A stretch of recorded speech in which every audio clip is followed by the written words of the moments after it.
Good afternoon and welcome to the 2026 Valentine Invite. Live here today from Estes Field in Fayette, Missouri. It is our final game of an 7-game stretch at this Valentine Invite between the undefeated Madonna University Crusaders, at least undefeated this week, coming into today with a 5-2 record, against Central Methodist, who is 2-4 and looking for their first win on this field this season. Thanks so much for joining us, folks. My name is Matt Clark, and I guess we'll get straight to it here. Let's start by taking a look at the Madonna starting lineup. They make just a couple of changes from the team that beat Columbia College just a couple of minutes ago, about a half hour ago, 9-4. Madonna's most impressive performance this season. They will lead off with Ty Stepik, Cooper Etheridge. Davis hits third and plays at third base. Amir Mitchell is fourth. Brett Reed is fifth, playing at shortstop. Spicer sixth again. The change comes in the bottom three of the order. Gus Simon's going to play in left field today for Madonna after playing Game 1 as the catcher, but he was amazing. 3 for 5 with a home run and 2 doubles to go along with it. And then Jason Serafincon will hit eighth and play at first base. Chase Gable hits ninth. So Serafincon hitting eighth, Gable hitting ninth. And then we've got the Central Methodist defense to look at as well. Jokum, Malzahn, Weedy from left to right in the outfield. Rios, Vasquez, McKillop, Whitehurst, same infield that we saw on Friday in the loss to Dakota State. Foster, though, the catcher today, and Chase Schneiders is the pitcher. The Jefferson City native deals in ball one. We are underway a little earlier than we expected. 3:21 start time. This game was supposed to start at 3:25. It is later than the projected start time at the beginning of the day, though, which was 2:30. That 9-inning game between Madonna and Columbia College went long. Ty Stepik fouls the next pitch away. One of 6 different Madonna players to have multiple hits in that win over Columbia College. He was 2 for 6 with a home run in the 8th inning. And Schneider's able to fight back and get ahead.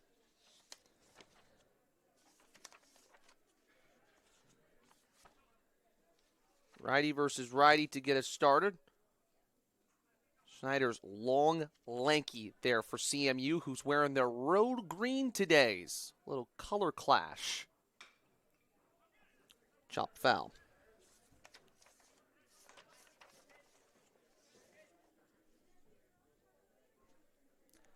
Schneider's pitched a couple seasons ago for the Sedalia Bombers. It actually was a playoff starter for Sedalia in the Mink League. He's from Jefferson City, but originally a Blair Oaks high school grad. So lived in the Wardsville School District. Takes about the hour trip north to play for CMU. That's a line drive into center for a base hit. Stepik's third hit of the day, and the Madonna offense picking up right where they left off. Madonna has trailed in all 3 games they've played here in Fayette this weekend, and somehow they have won all 3 of them. They were down 4-0 earlier this afternoon and came back in just shocking fashion.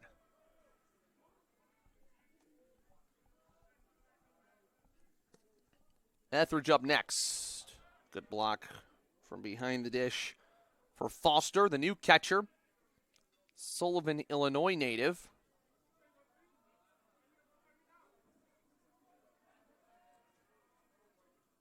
Schneider's 0-1 on the year, did make a start already. He pitched 5 1/3 innings against Science and Arts. Eagles won that game 6-5. He gave up 4 runs, but it was a no decision. And then started the game against or only pitched an inning against Columbia College, a game he did not start. So they check on the runner at first. Did get tapped at the loss there, though, against the Cougars. Surrendered the lead in the 8th.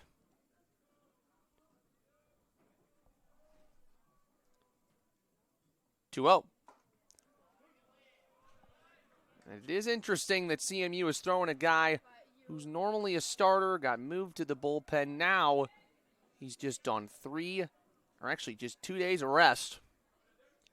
How much does he have to show tonight? And it's a 4-pitch walk. So Etheridge stands tall. And back-to-back get on base for Madonna to start this one. Central Methodist, a team that made the National NAIA tournament last year. Kind of in a rut to start the 2025-26 season. Unbelievable win over LSU Shreveport to get things going last weekend. But since then, they're 1-3 and they've lost 3 straight.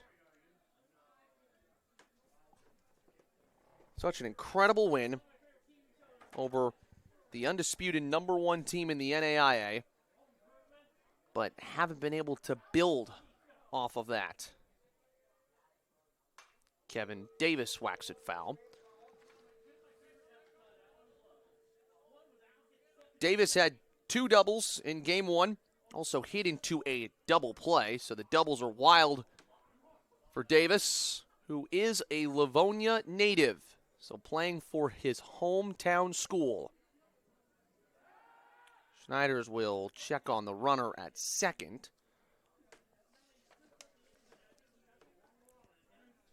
Madonna had 17 hits in their first game of the day.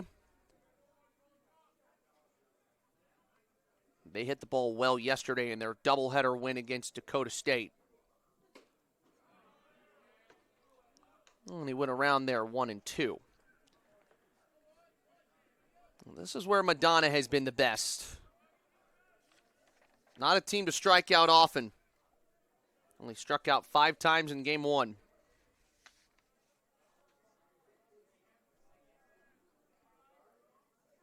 One-two from Schneiders is cut on and missed. And Schneiders is on the board with his first strikeout. You got to give credit to the work out of the bullpen in game 1 by Jacob Kowalski. That was a huge factor in why Madonna went on to win. They've got Matthew Sevensma set to throw here in game 2, which is a 7-inning game, mind you. High fly ball into deep right by Mitchell. Back to the track, to the wall. It's gone. Mitchell with the flying sign as he rounds around first. He hits his second home run of the weekend. And for the first time all weekend, Madonna takes the lead to start a game.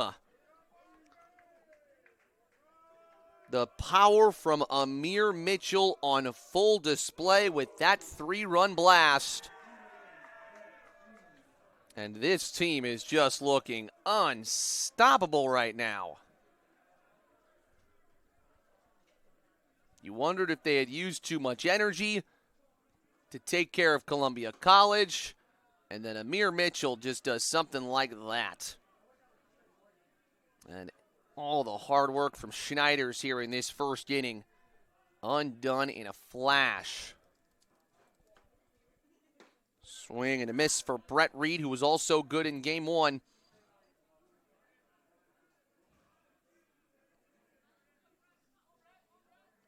What a way for Madonna to set the tone. So funny, Madonna almost came in as the biggest unknown, and you didn't know what we were quite going to get from them. Got a good doubleheader sweep over Dakota State, but that was also a rainy Saturday, weird baseball. Can understand why they scored 17 runs. Schneiders gets Davis to swing and miss. Correction, Reed there. who strikes out. And there are 2 away.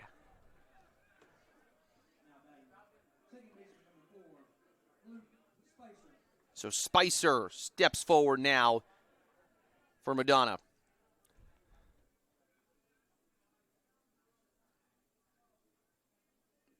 The Crusaders now have 37 hits on the week, or on the day. They had a total of 19 yesterday. They have 18 in the first 10 innings of play in this doubleheader. And by the way, they only played 7-inning doubleheaders yesterday, so they're capable of putting runs on the board even if it's not a full 9-inning game. Spicer whacks it to short. Jordan Vasquez picks up and throws to first. End of the top of the first, and it is a 3-run home run from Amir Mitchell that keeps Madonna feeling strong here at the Valentine Invite. Crusaders by 3 in the early going on the Heart of America Conference Network.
Let's start the bottom of the first by taking you through the Central Methodist batting order. Jordan Vasquez will lead off, but after that, it's shaken up a bit in terms of the CMU lineup for Nate Breland. J.J. Jokum had a good Friday, had a home run in the tight loss to Dakota State. He's going to hit second. Gavin Whitehurst will move to third. Malzahn, the cleanup man. Rios, Weedy, and Aguirre follow him. So Carlo Aguirre is the new DH today. McKillop hits eighth and plays at second base. And Dawson Foster's the catcher. We'll check on the Madonna field right after Jordan Vasquez comes to the plate. Playing at shortstop for a CMU team that already finds themselves on the back foot. And Vasquez takes a strong fastball from Matthew Sevensma and fouls it off. Vasquez was 1 for 3 in the loss to Dakota State. Got caught stealing in that game as well. Sevensma, the pitcher. He is a British Columbia native, so up north of the border in Canada is where he grew up. The sophomore fires low. 1 ball, 1 strike. The good news, or rather 2-1. Good news for Sevensma and the Crusaders is they've got a lot of arms to use if necessary from the bullpen. Sevensma pitched 50 innings last year for Madonna as a freshman. 7.38 ERA. 2-3 record. Vasquez takes outside. 42 strikeouts, 29 walks last season. Sevensma just 1 appearance so far this year, 2 2/3 against Indiana Wesleyan.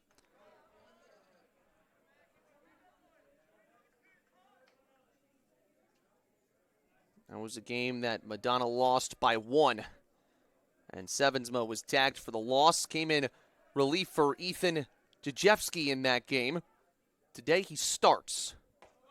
And Vasquez has a leadoff walk. Here's the field for Madonna.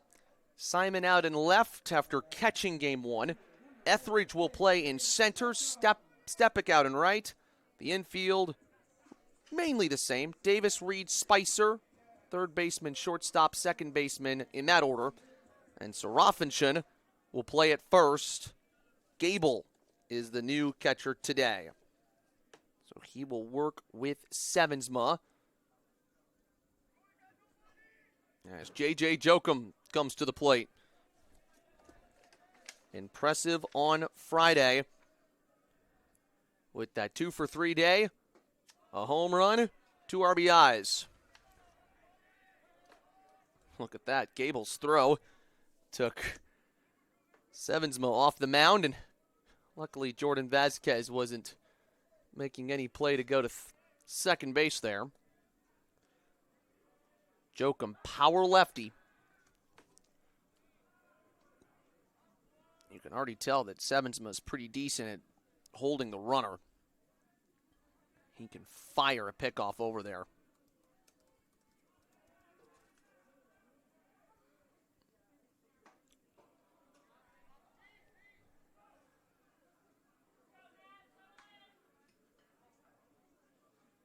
Jokum, originally from Rolla, Missouri, started his career at Mississippi Valley State. Got a team leading 3 home runs already on the year. And he slices that one foul towards the few fans that are watching down the left field line. Pleasant day here in Fayette. 60 degrees and sunny. The short sleeves are out for these teams, which you don't often get in February.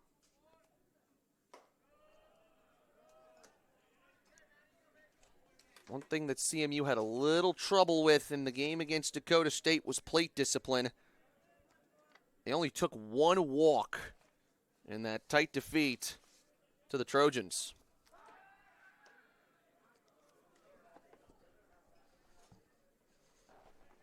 And so they got a day off, didn't have to play yesterday. Chance to reset after losing back-to-back games at this invite by a total of 3 runs. Jokum tees off and fouls it away. Good swing there towards the opposite part of the ballpark. Now, it's hard for right-handed hitters to get it out there and get it over the big green wall. More impressive if a left-handed hitter can send it Apo Taco like that. Payoff, Vasquez is moving, swing and a miss. Throw from Gable to second is late. So Jokum strikes out, but Vasquez gets a stolen base and puts an Eagle in scoring position. Gavin Whitehurst is up next. A couple of people enjoyed his walk-up song as he came to the batter's box. One of the most experienced players on this CMU team. Incredibly, he was the starting pitcher in CMU's loss to Dakota State on Friday. And that's not something he normally does, but he's a left-handed pitcher. He punches that one towards first. Trouble for Sarafinshan, but he does get it to Sevensma. Vasquez moves to third, but there's 2 outs here in the first. Normally, it's the other infielders that have to calm the pitcher down when you're making a play like that, but it's Sevensma who looked in full control there, making sure he got to the bag and telling his first baseman, Sarafinshan, hey, you've got time.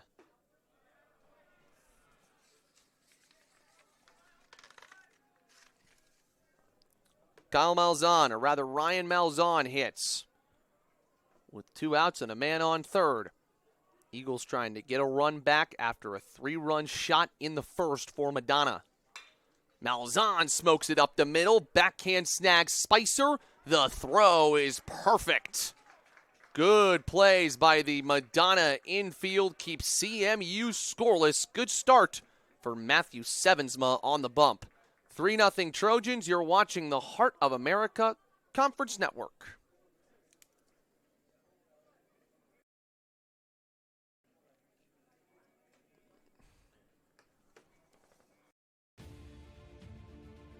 Welcome to the Heart of America Athletic Conference, where innovation meets tradition. Here, growth is not just measured in victories, but in the development of character and sportsmanship. Our student athletes compete at a championship level, pushing their limits every day. The Heart is committed to an uncommon student athlete experience that features some of the premier athletic programs in the NAIA. Our commitment to excellence goes beyond athletics, establishing a community of support and mentorship. But what truly sets us apart is the heart with which we play. Join us and experience the passion, the drive, and the spirit of champions. That passion and commitment extends off the playing field and into graduation.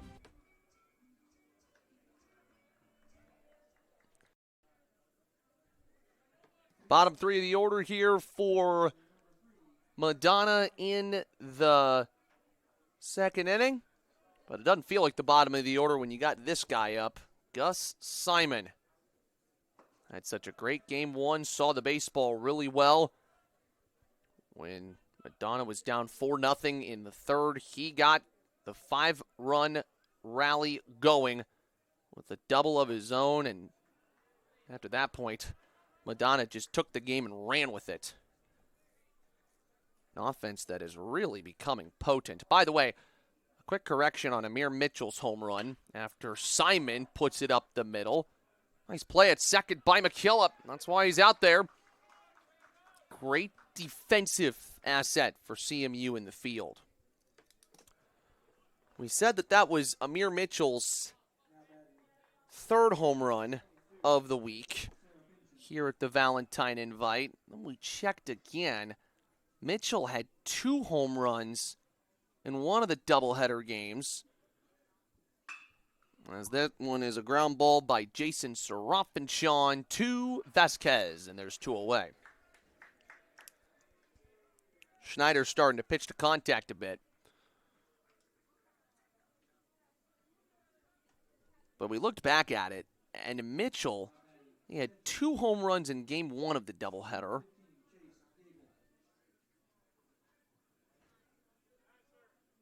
And so that would be his 3rd home run of the weekend. And before Chase Gable steps in, a chat between the entire Madonna University coaching staff. Gable's the catcher, and Stepek is in on this meeting on deck. Not sure if this is because Gable is in some discomfort or something else. If so, might have to be a 3rd different catcher to play here today for Madonna. If you watched game 1 where Columbia College was beaten by Madonna, one of the big reasons why was because they lost their starting shortstop and starting right fielder due to injury in that game. Carlton, the right fielder, almost returned for a pinch hit appearance in the 9th. As Chase Gable now digs in. But those injuries can take you completely out of your flow, and we saw that with Columbia College earlier today. Gable caught in the 17-6 Madonna win in game 2 of the doubleheader yesterday. Takes a strike on the bottom of the zone.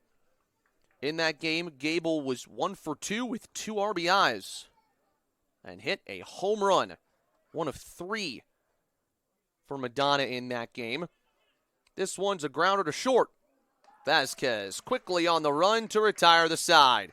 1, 2, 3 go the Crusaders. They still lead it 3-0 here. Final game of the Valentine Invite, off and running on the Heart of America Conference Network.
Dariel Rios will get us going in the bottom of the second. Weedy and Aguirre will follow him.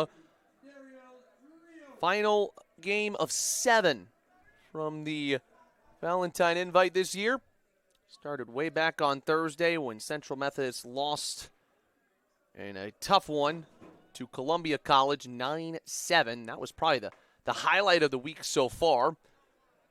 And then on Friday, Dakota State came in. They lost to Columbia College by 1 in the first game of the doubleheader, then beat CMU in Game 2. So the Eagles are 0-2 at this invite. And then yesterday, doubleheader between Madonna and Dakota State. Crusaders swept it, winning 7-5 in Game 1, 17-6 in Game 2. Then earlier today, they kept their perfect record here in Fayette intact with a 9-4 statement win over Columbia College. Rios gets after that one and smokes it into center field. Dariel Rios has had a bit of a slow start to life in a CMU jersey, but if they could get him going, that would be greatly appreciated for Nate Breland. Rios hit third in the game against Dakota State, but Breland moved him back in the order. Maybe that could cash in. Seb Weedy takes strike 1. Originally from Sioux Falls, South Dakota. Started his career at Ellsworth Community College as a freshman. Now in his 3rd season with the Eagles. Swing and a miss on the Sevensma slider.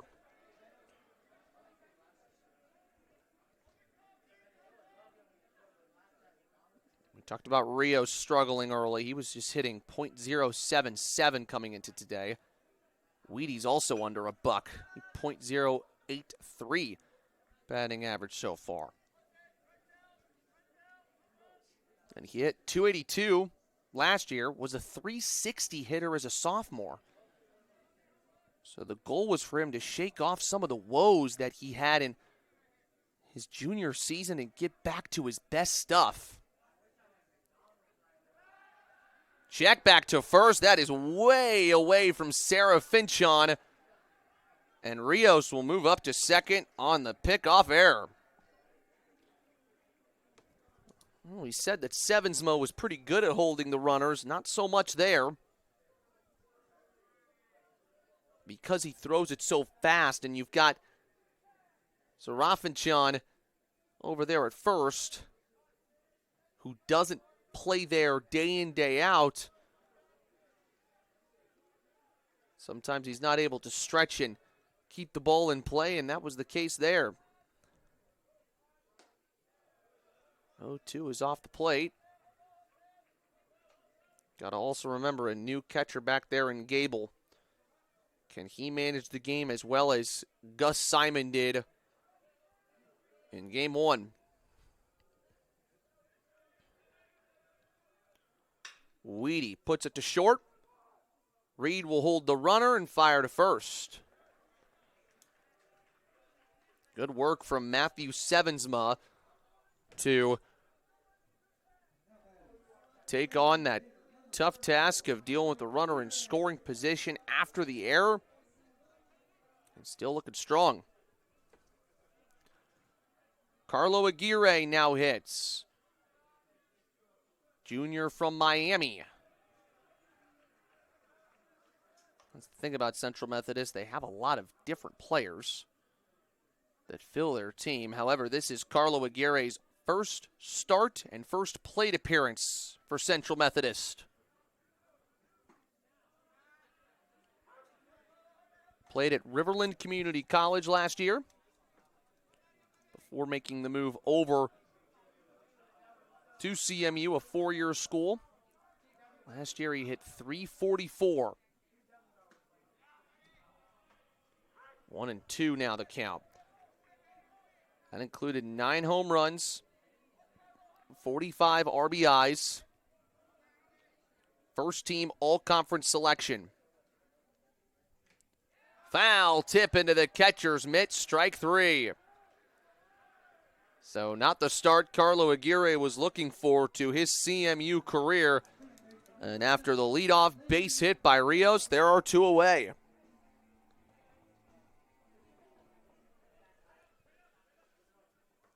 The confidence that we've seen on the mound from these Madonna pitchers has just been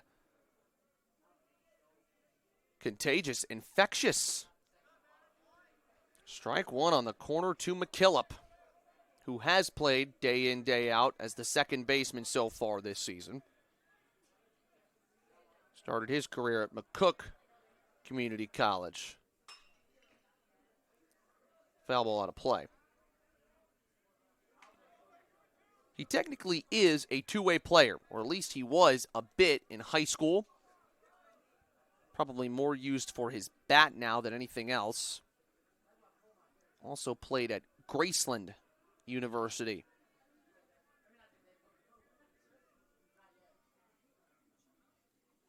McKillop swings and misses.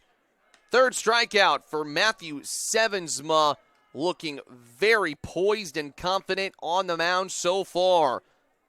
Eagles strand a runner. Madonna holds a 3-0 lead with Schneiders coming back to the mound next on the Heart of America Conference Network. No matter where you are in your educational journey, Central Methodist University is here for you.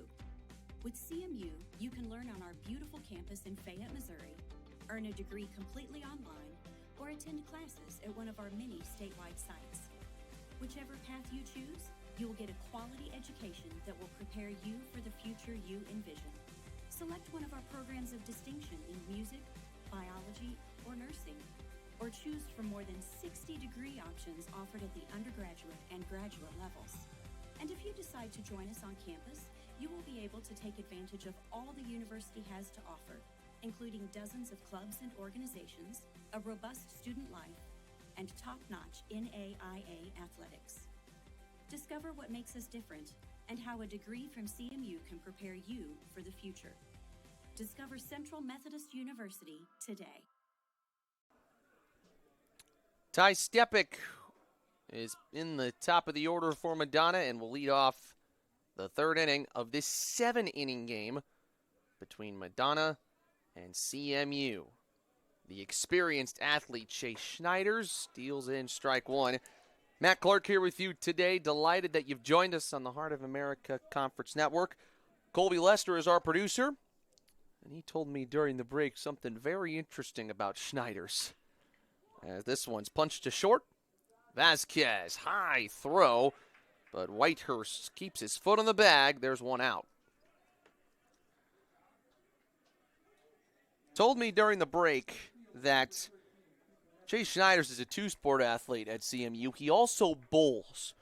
Well, Colby and everybody else listening, did you know that at Blair Oaks, this kid was incredible? Not only did he bowl and pitch, he played basketball.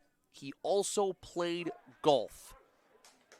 I don't think there's a single day where Chase Schneiders wasn't practicing something during his high school career. And that is a pure athlete. Etheridge had a walk and a run scored in the first. He's down in the count 0-2. Schneiders starting to find his groove. He's retired 6 in a row since the 3-run home run from Amir Mitchell.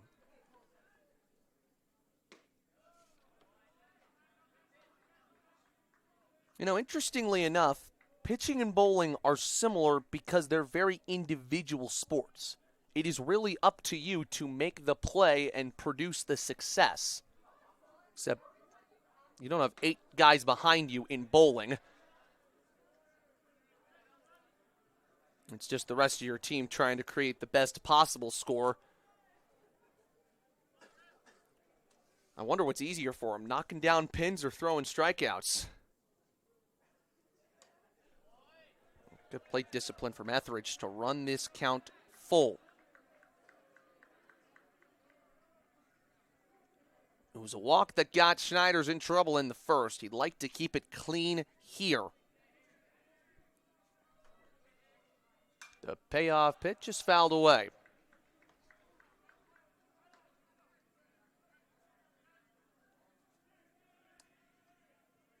Etheridge played this past summer in the GRCL, that's a Summer Collegiate Baseball League, with the Michigan Monarchs. He takes ball 4. Good pitch and a great layoff, too. Etheridge with back-to-back walks, which is something that he's tended to be very good at. He took 34 in 52 games at Madonna last year. And now you're back to the meat of the order with Kevin Davis to face next.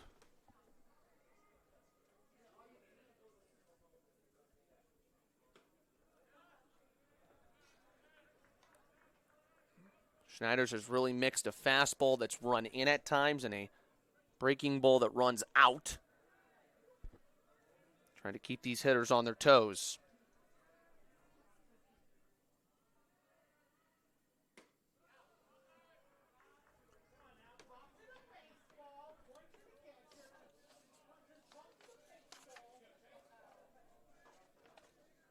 Good news for CMU is even though they had some trouble in the game against Dakota State, they only used 2 pitchers then.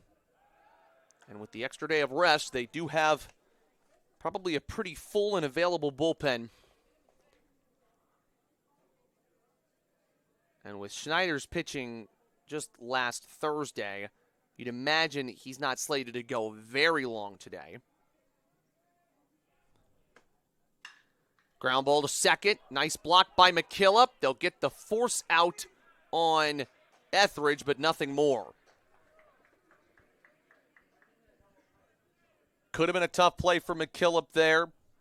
Sometimes you just have to slow it down and take the best available option. And Davis reaches on a fielder's choice.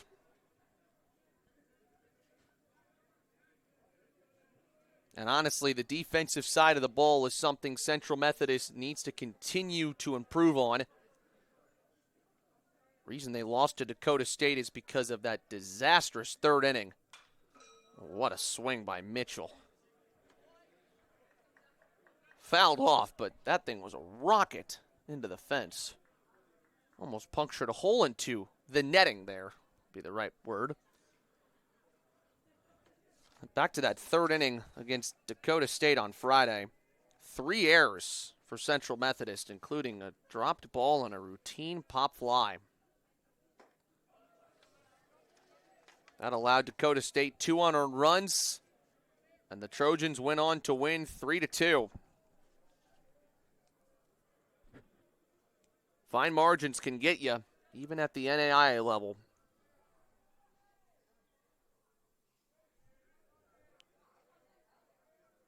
One. And he's ahead in the count, Chase Schneiders. Mitchell kind of surprised. Looking for home run at number 4. The ball is carried this weekend in Fayette. Wind is blown out a lot of the time.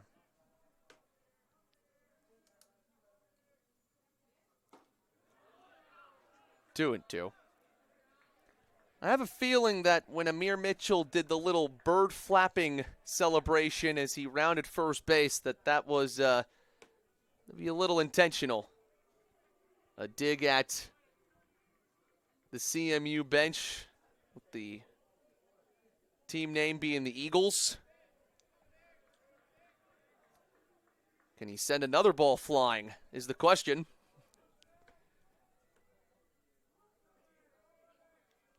The 2-2. High fly ball to center. Tracking back, Malzahni's got it. Good power, but not enough on that swing from Mitchell. Inning over, and Schneider's starting to look comfortable on the mound for Central Methodist. But Mitchell's 3-run home run in the first is the difference maker. That's the score, 3-0 Madonna on the Heart of America Conference Network.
Dawson Foster will begin the bottom of the third. Remember, it is a 7-inning game, so you have to make sure the offense gets going at some point. This is Foster's first plate appearance in a CMU jersey.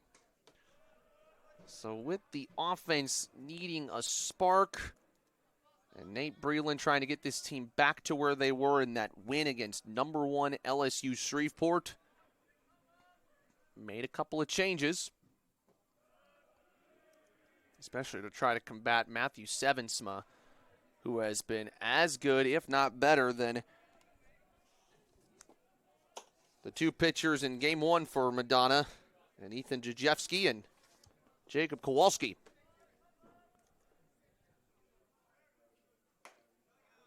Missed off the corner, 3-0 to Foster. Out of Sauk Valley Community College. So he was on the other side of the river. Pre-physical therapy major. Take strike 1.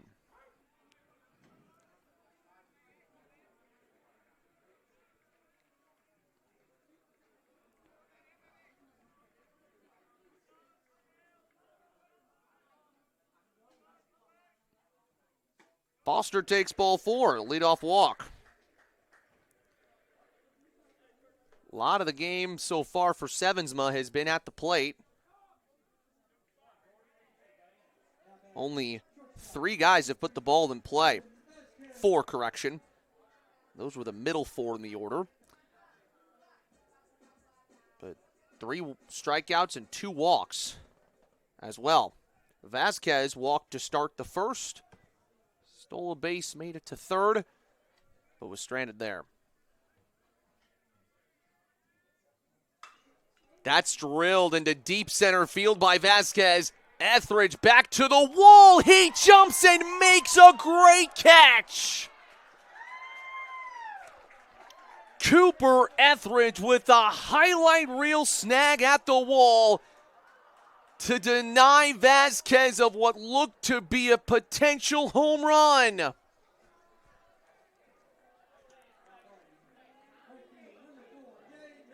That is the play of the weekend in the Valentine Invite. I know our camera is deep, but if you could see that, a one-handed jumping catch by Cooper Etheridge.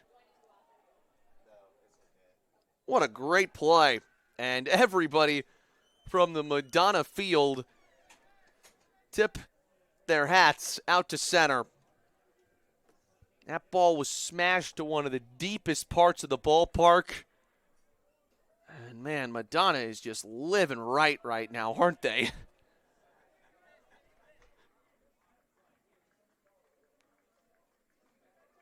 Feels like this has happened all week to CMU. They cannot catch a break. Here's J.J. Jokum, but first to check at first base.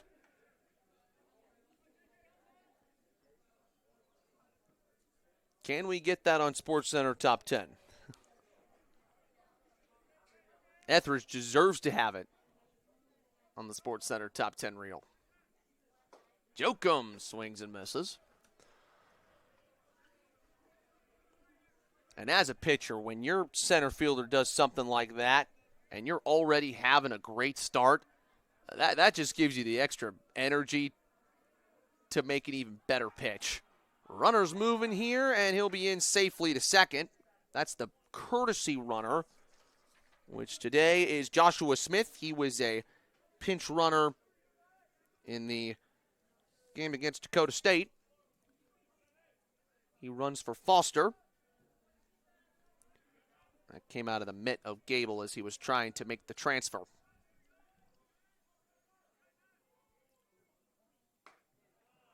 Two-one misses in.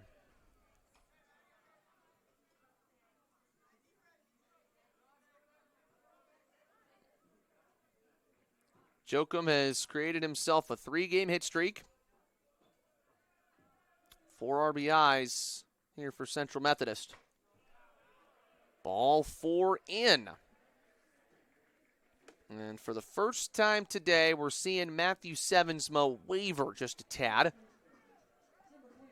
the big problem for CMU in some of these tight games is just stringing a rally together, having 2 or 3 consecutive guys reach base and really put pressure on the pitcher. And Madonna will use this time to take a mound visit before Gavin Whitehurst steps forward.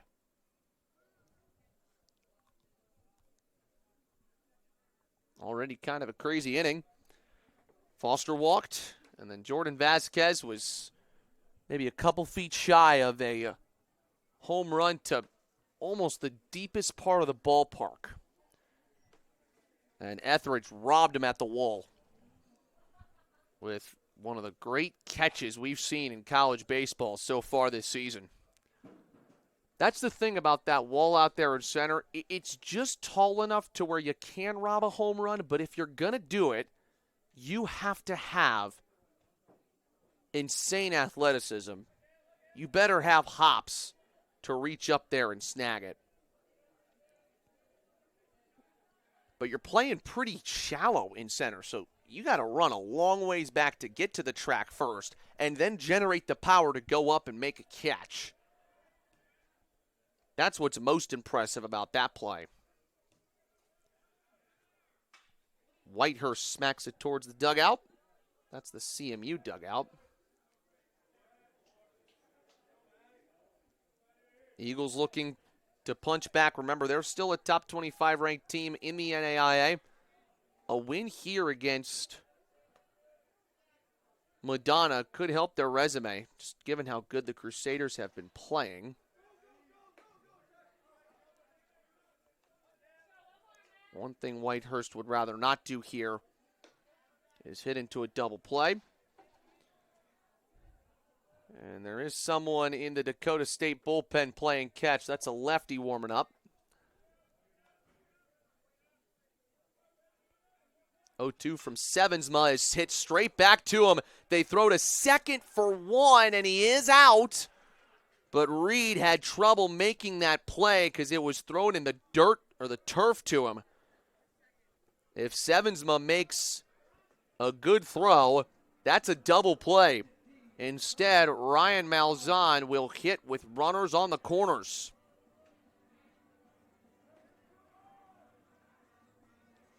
Well, Brent Reed just saved his pitcher.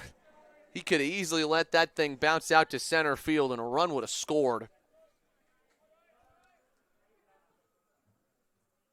Eagles have already stranded 2 on the base paths. Ryan Malzahn takes low.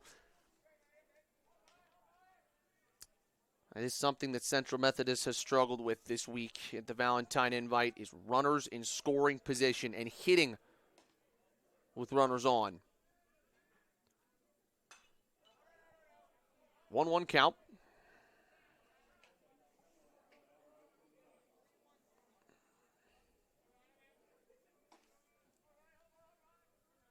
CMU just 2 runs in the game against Dakota State.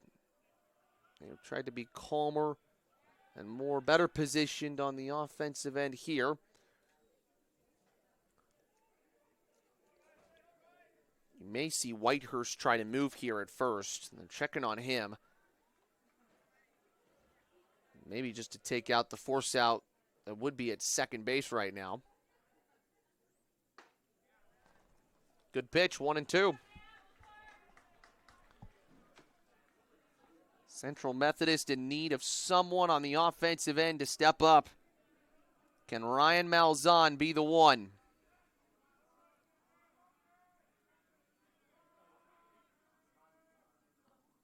Malzahn takes off the plate. Dariel Rios is on deck.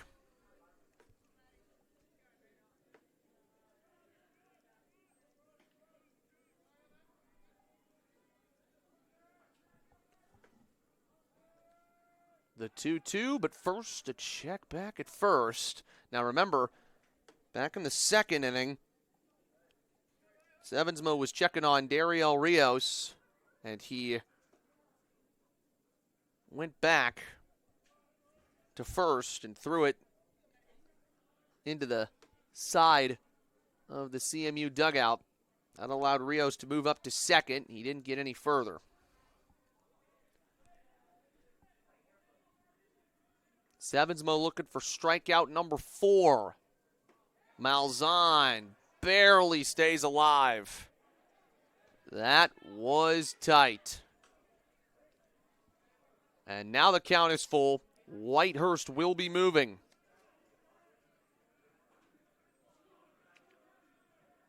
The Hart Conference Tournament MVP from last season at the plate. There goes Malzahn, and there goes Whitehurst. Malzahn fouls it off. Ryan was 2 for 4 against Columbia with the home run. Could change this game with one swing of the bat.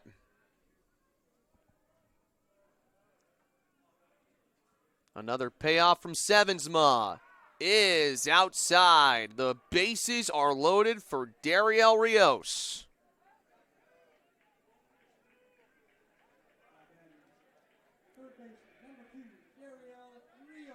The Eagles have yet to get a hit in this inning. They have taken 3 walks on Sevensma to load him up. Josh Smith at third, Whitehurst at second, Malzahn at first. Rios has the only Eagle hit so far today. Strike 1.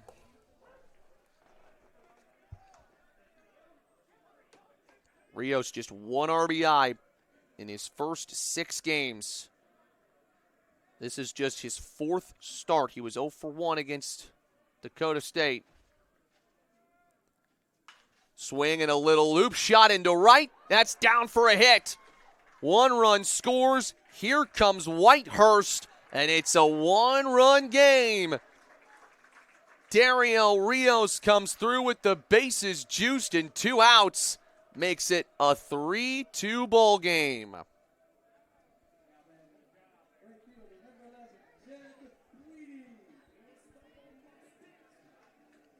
Malzahn moves up to third on the play, and Dariel Rios gets the monkey off his bat. Was having a little bit of trouble finding contact, getting hits. That's his first 2-hit game as a CMU Eagle. Good timing. Now the tying run's at third. Strike 1 to Zeb Weedy, who grounded out to short. That was a case of right place, right time for Dariel Rios, who's now 2 for 2. It was tough for Stepik to see that as well. You could see him kind of barely move out in right field whenever Rios's hit came his way. Rios is moving here, and a foul off by Weedy. You'd love to keep this inning alive. Again, one of the few times we've seen Madonna waver at all this week. And normally, in these last couple of games, the Crusaders have dominated the middle portion.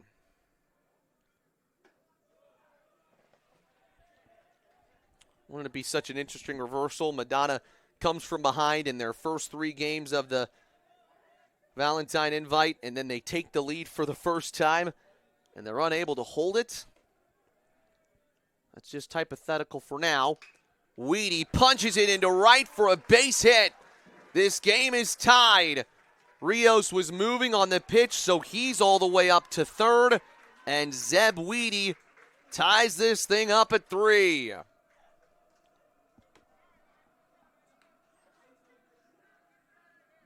Little hit and run from the CMU Eagles. And they're finally starting to get guys to step up from all parts of the lineup. That's the 5th straight player to reach. The last guy not to reach was Jordan Vasquez on that home run robbery earlier in this inning. And let's see if that's the end of the line for Matthew Sevensma or not. And yep, he will give the ball to his head coach, Drew Hard. And Sevensma cannot make it out of the third inning. He was one strike away from keeping CMU off the scoreboard entirely. Instead, he exits with the game tied at 3.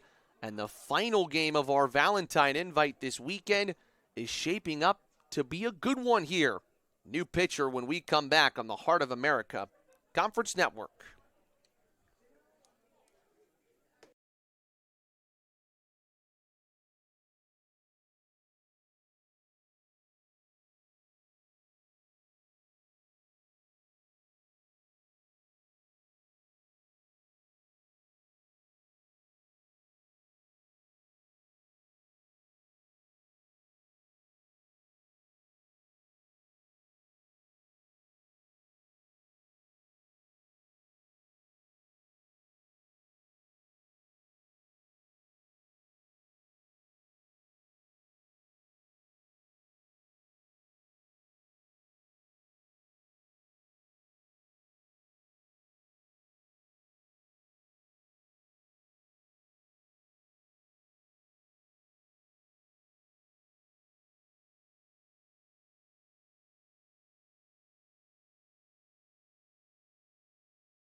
The new pitcher is a Springfield, Ohio native, the junior Riley Niegemeyer.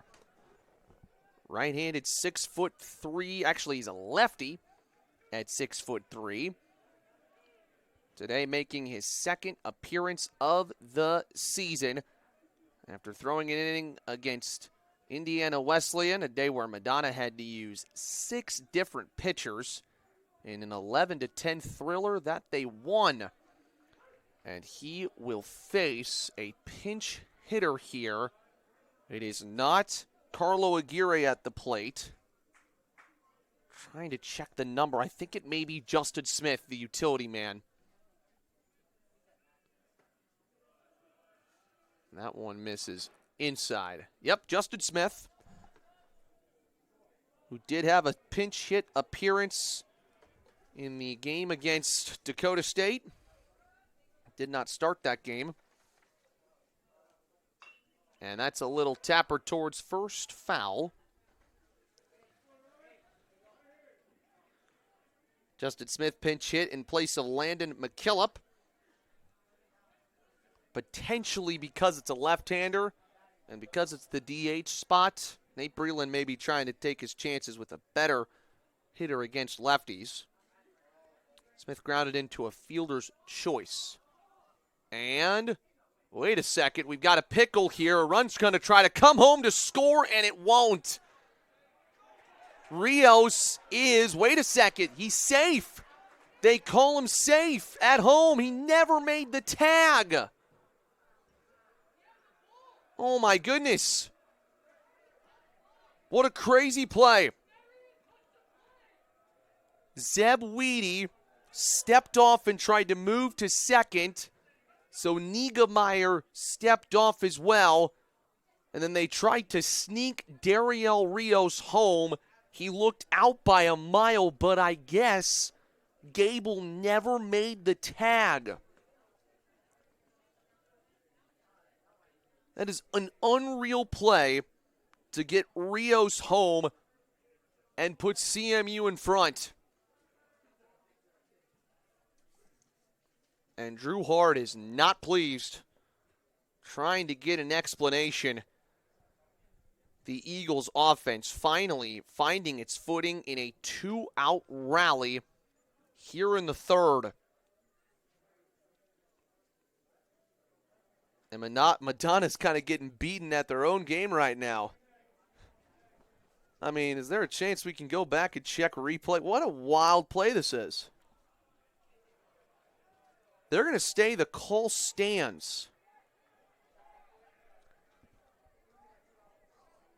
Gable did everything but made the tag.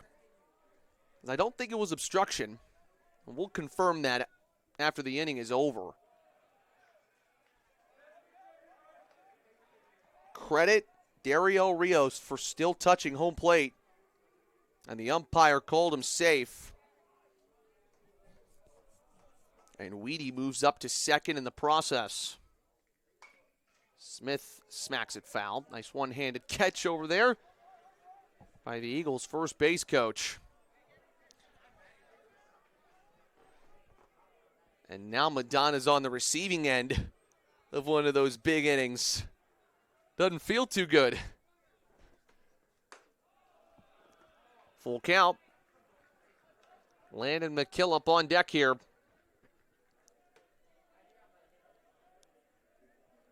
Madonna just losing its edge for a split second, and it costs them. Ball four, ball got away from Gable, and Weedy moves to third as well. This is becoming a tough inning to swallow for the Madonna catcher. And now McKillop will hit with runners at first and third. A chance to do more damage.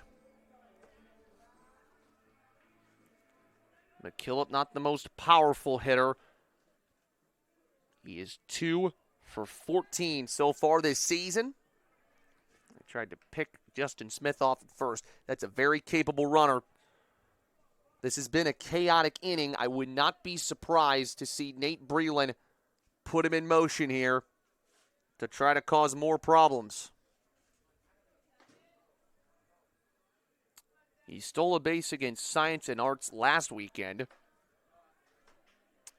Serafin Chan holds the runner at first. Well, you can say what you want about the timely hits from Rios and Weedy, or the awkward, ridiculous play where Rios scored because he wasn't tagged out at home. Smith moving here and no throw. Easy stolen base for Justin Smith, his second on the season. And that takes away the force out at second. Madonna quickly, rapidly warming up an arm in the pen.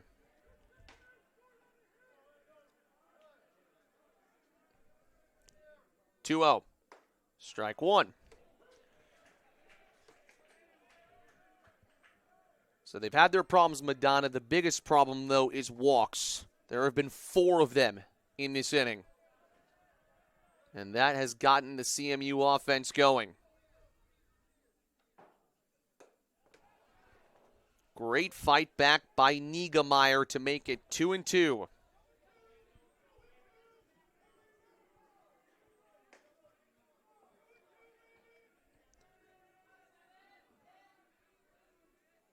Can McKillop come through?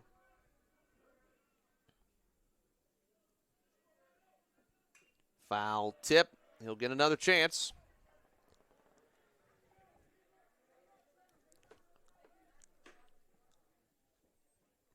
All the runs so far charged to Sevensma. The run at third base is his. The run at second base is Niegemeyer's.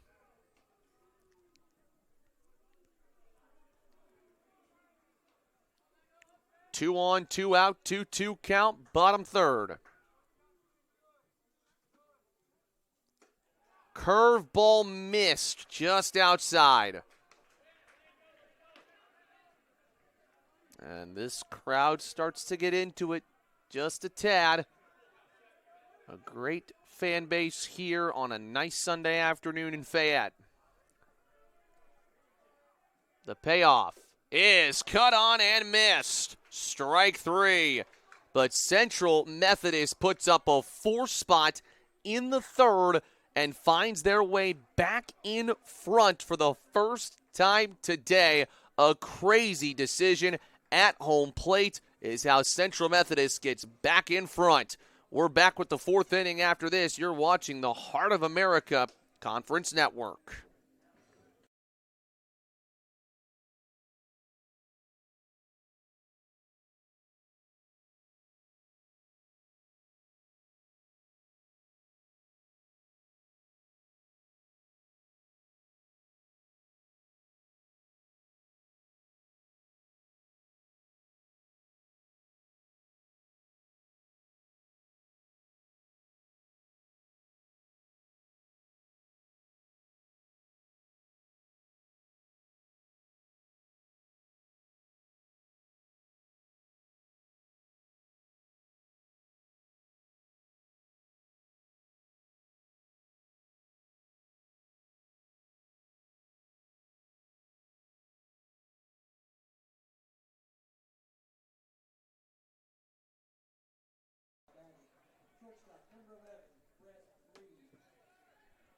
So the Madonna Crusaders suddenly find themselves trailing here in the top of the fourth. Held a 3-0 lead. Now they got to get it back against Chase Schneiders, who is building and getting better by every pitch, it seems.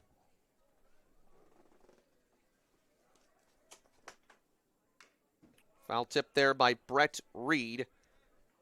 Schneiders has not given up a hit since that home run to Amir Mitchell. Got off to a slow start, but then really revved it up in the second and third innings. 4-game win streak on the line for Madonna.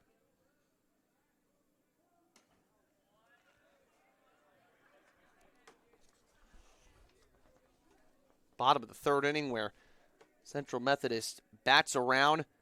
They score 4 runs, and you can count them all as earned on just 2 hits.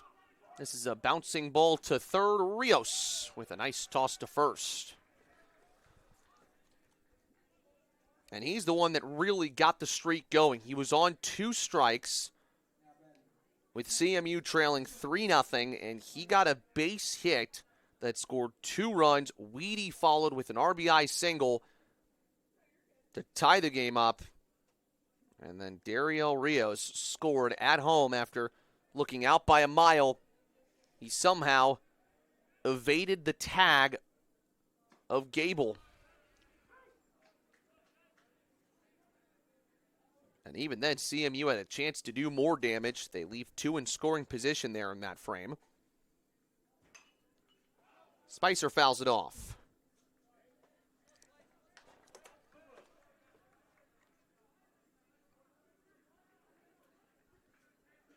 Well, what an opportunity here today for Madonna to play a ranked team in Central Methodist and another in Columbia College.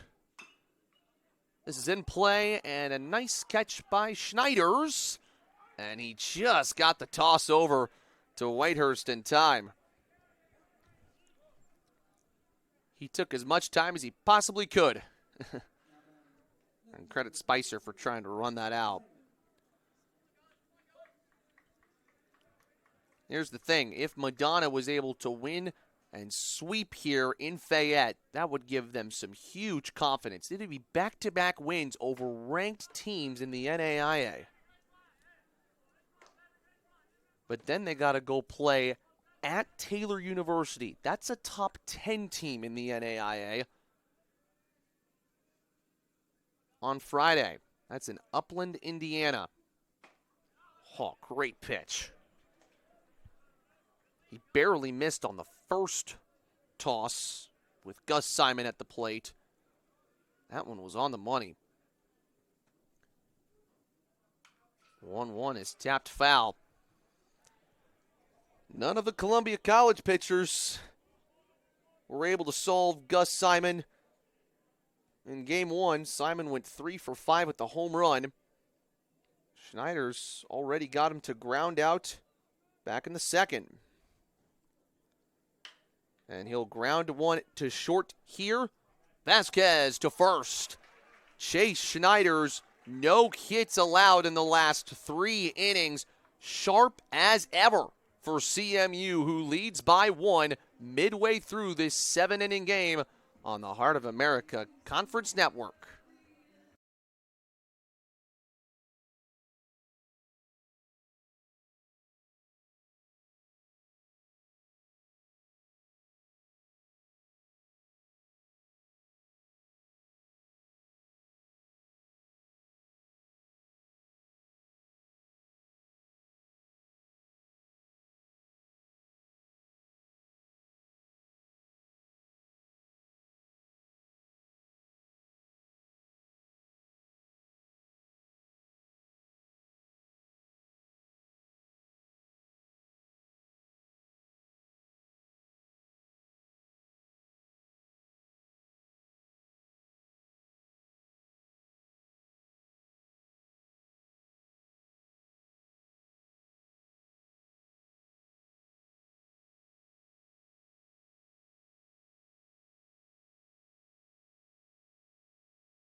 New pitcher on the mound for Madonna here in the bottom of the 4th. They go with Brandon Van Tubergen, who comes in for Riley Niegemeyer. Niegemeyer just faced 2 hitters, struck out 1, walked 1.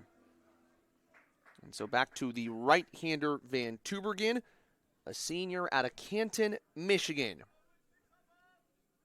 And he faces Dawson Foster first. Foster got the Eagles going with a leadoff walk. Scored the first CMU run in that 4-run inning, which right now proves to be the difference maker.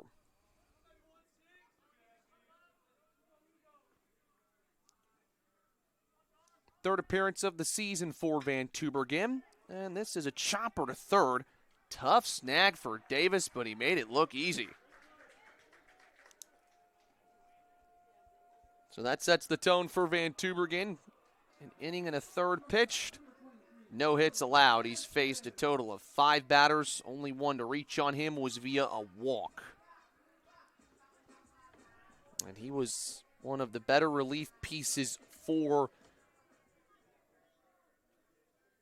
Madonna last year.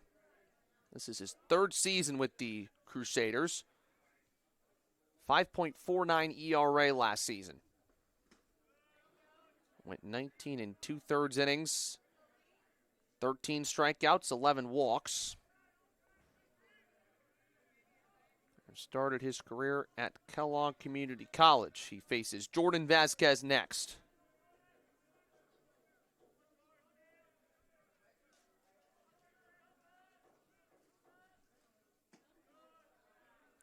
Vasquez was robbed of a great cut that went out to center field.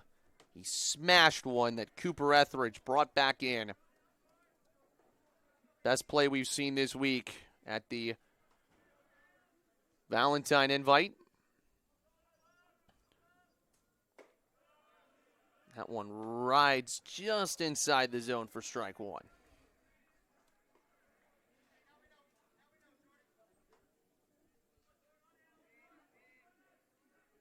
Vasquez hails from Chicago.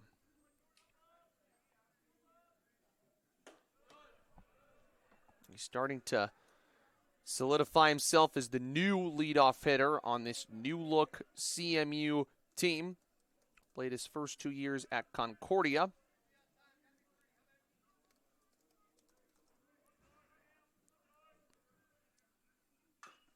Vasquez smacks it foul. So he played for Concordia up in Mequon, Wisconsin. They have a good field. It's a deep ballpark. And then Oakton Community College is where he started, in Des Plaines, Illinois. Went to Fenwick High School. Payoff pitch is sent in the air to right.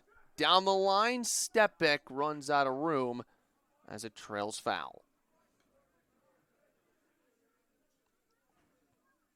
Kid was a good player at Oakton Community College. That's actually where he played last year. Concordia is where he started.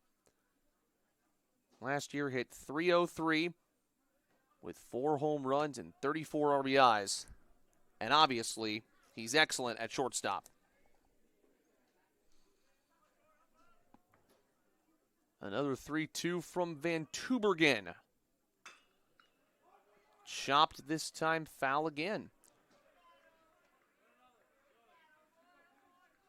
Good little battle between an experienced reliever for Madonna, probably one of the most experienced guys in the clubhouse for them, and a guy in Jordan Vasquez trying to make a name for himself at CMU.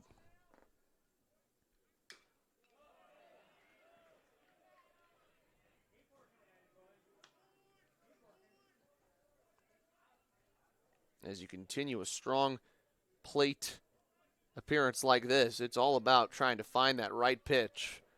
Get Van Tubergen to make a mistake if you can. Fouled off once more. And a wry smile from Vasquez as he steps out of the batter's box. This is tiring for a hitter, but it's much more tiring for a pitcher, especially a relief pitcher. 3-2 again. Strike 3, swinging.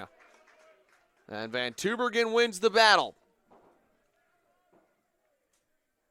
Restoring a little bit of order on the mound after a wild third inning. Well, this goes to show you how crazy college baseball is, though, with where we're at right now.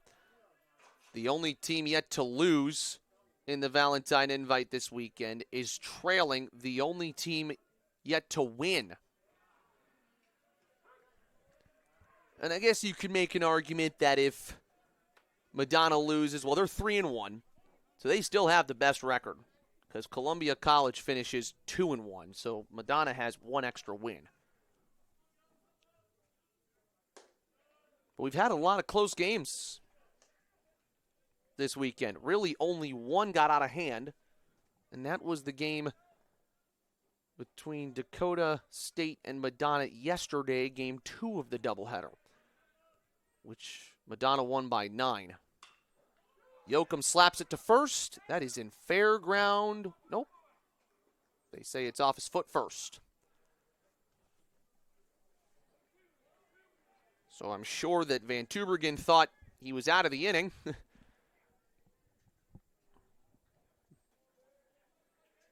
But instead it takes just the slightest touch off of J.J. Jokum's foot.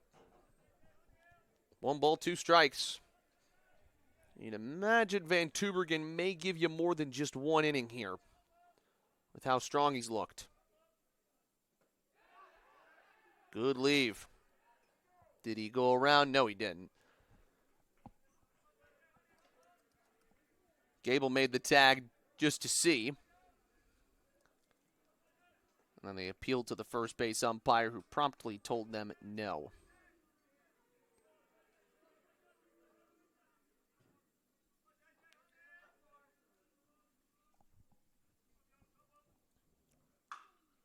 Another one goes foul, and Jokum's in some pain. That one's off his right foot as well. And he is now up back on his feet on his own power. Nate Breland out to talk to him here on the dugout, but you could hear a audible groan from Jokum as soon as he hit that off his ankle. That's more of a bruiser. I mean, if you hit it hard enough, then you can do some damage, but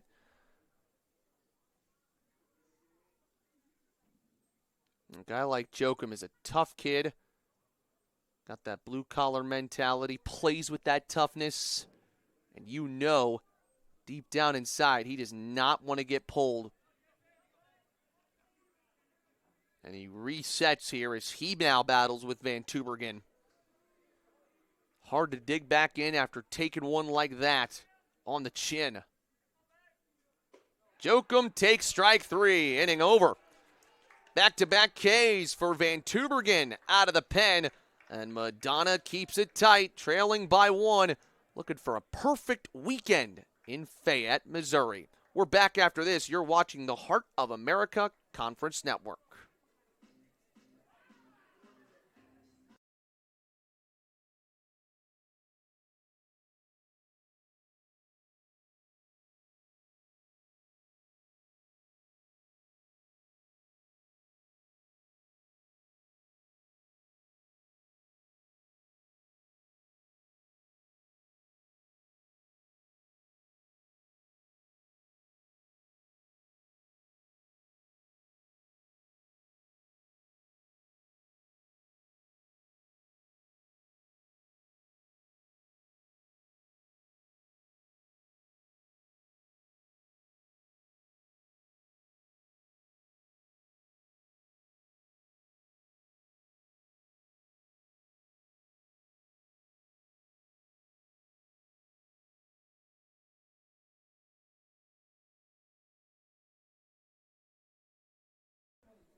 Welcome back. Thanks so much for joining us this week at the Valentine Invite. It's been a ton of fun to watch great early season college baseball here in Fayette.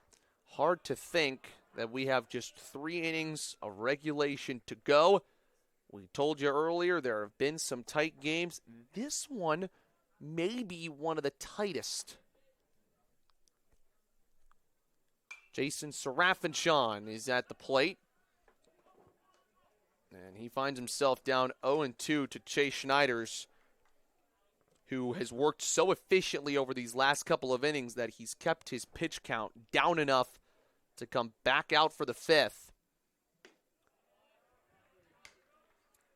Back in the past, Schneiders had a little bit of trouble with command.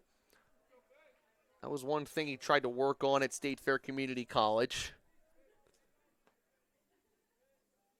But he was able to nail it down. And his command's been good today.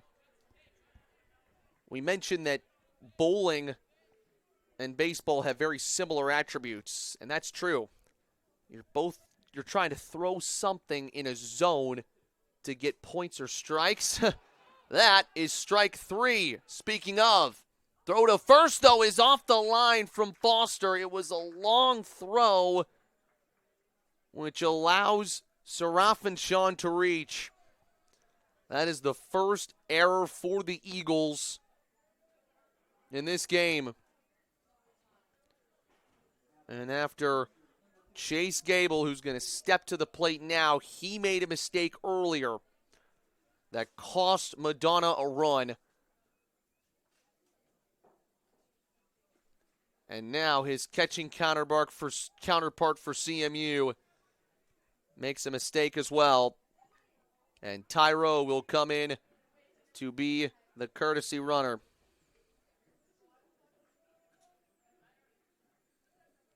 So a drop, 3rd strike, error on the catcher Foster, and now Schneiders has to reset. Gable is not going to hit. They're going to bring up the big burly man, Quentin Collins. 6'1" from Lima, Ohio. They call him Q.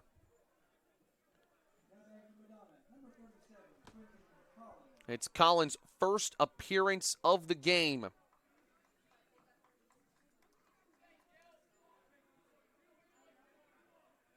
looks like a guy that could take the ball a long way. Left-handed hitter.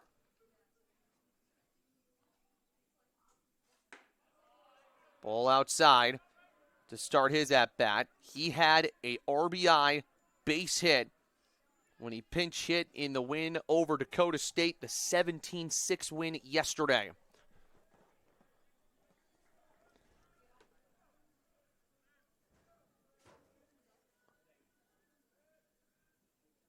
Swing and a miss.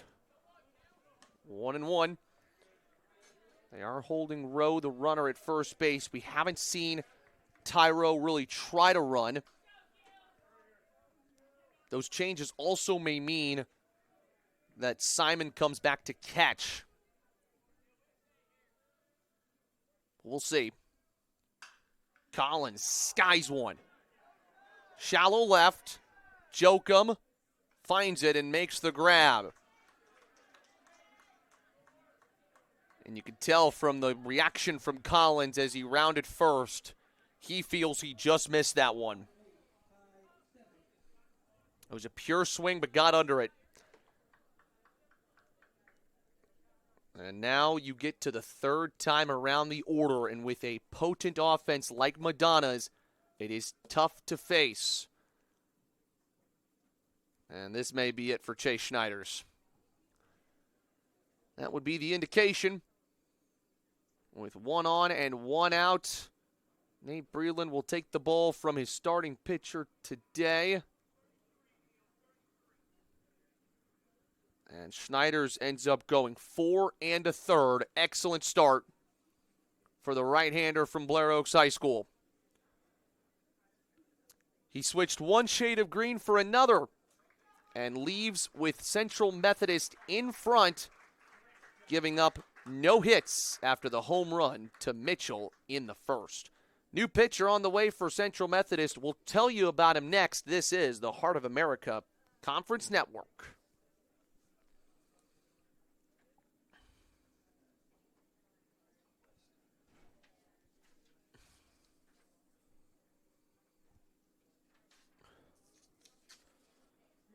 Weston Walls, what could you tell me about him?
Weston Walls is the new pitcher for Central Methodist as the Eagles try to protect a one-run lead in this 7-inning game with the tying run standing at first base.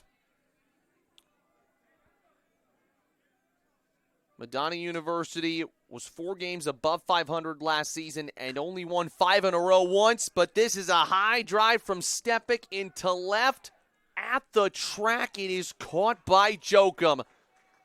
That's a moon scraper. He barely misses a home run, and there are 2 gone. He gave the first pitch he saw from Weston Walls a ride and almost was successful. Walls is a senior, transferred in from Incarnate Word, as Etheridge fouls one off. Originally from Terrell, Texas, He's already started twice this season. He had the 7 amazing innings against LSU Shreveport. One of the great performances in his collegiate career, but that one gets away from Foster, and Rowe will move up to second on the passed ball.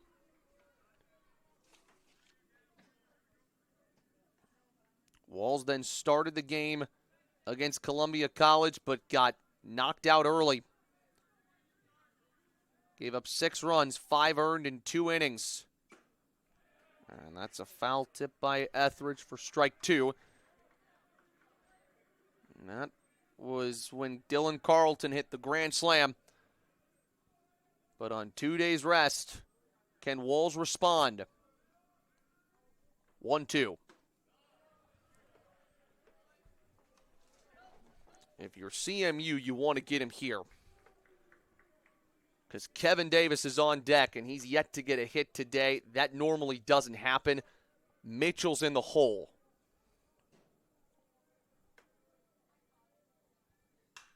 Etheridge pops it out of play and foul. Cooper's got 2 hits on the day. Those both came in Madonna's win over Columbia earlier. He has reached base 6 out of the 8 times he's come to the plate. The 2-2. Low and in.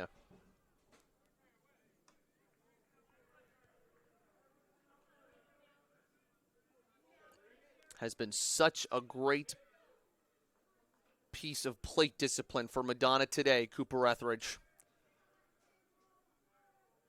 Here's the payoff from Weston Walls. Outside ball 4. And Etheridge says something to his dugout to hype them up as Kevin Davis steps forward.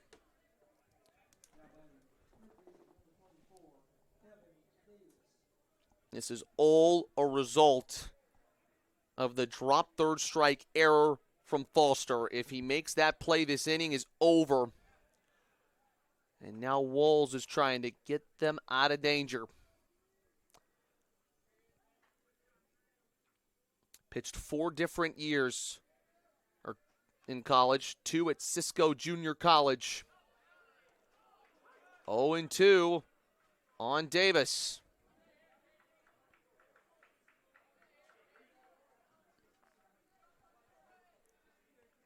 A chance for a big hold for Weston Walls in his first bullpen appearance for CMU. Just off the edge. It was 2-5 for Incarnate Word, or actually 3-5 rather, in 2024. 3 wins, 5 losses, a 9.44 ERA, but that was at Division I.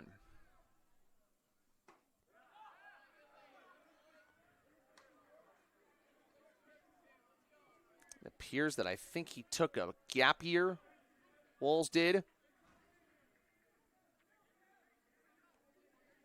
Had a complete game against LSU Shreveport. This is a much tighter scenario. And by tight, I mean a different situation where you're only asked to get a couple of outs here.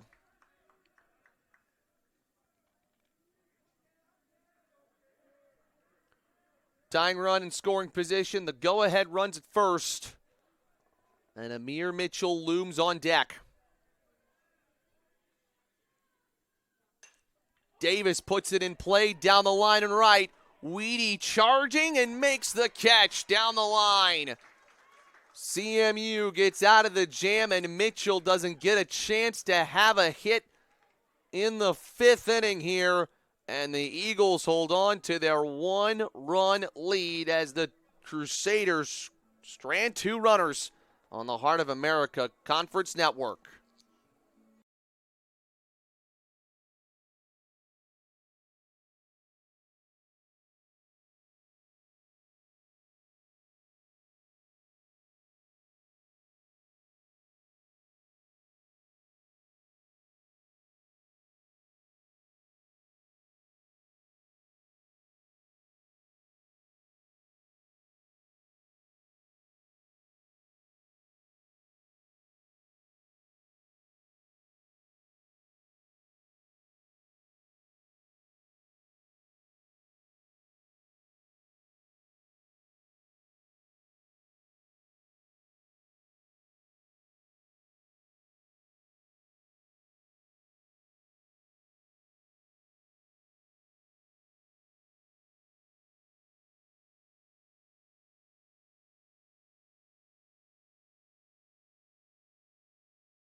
Into the bottom of the fifth, Eagles dodged a bullet in the top half. Now, the importance of insurance runs builds.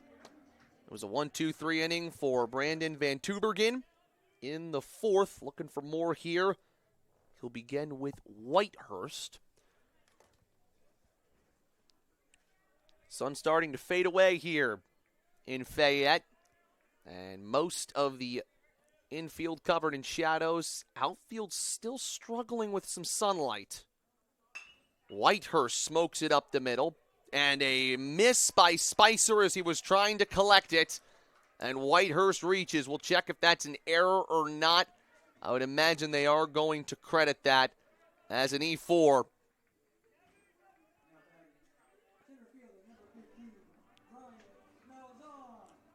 Believe that's the second error of the game for Madonna. There was an error on the pitcher back in the second. Nope, they go infield hit for Whitehurst.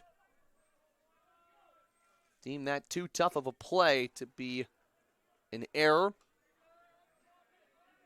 And Ryan Malzahn 0 for 1 with a walk and a run scored digs in. If CMU scores here, that is a huge swing.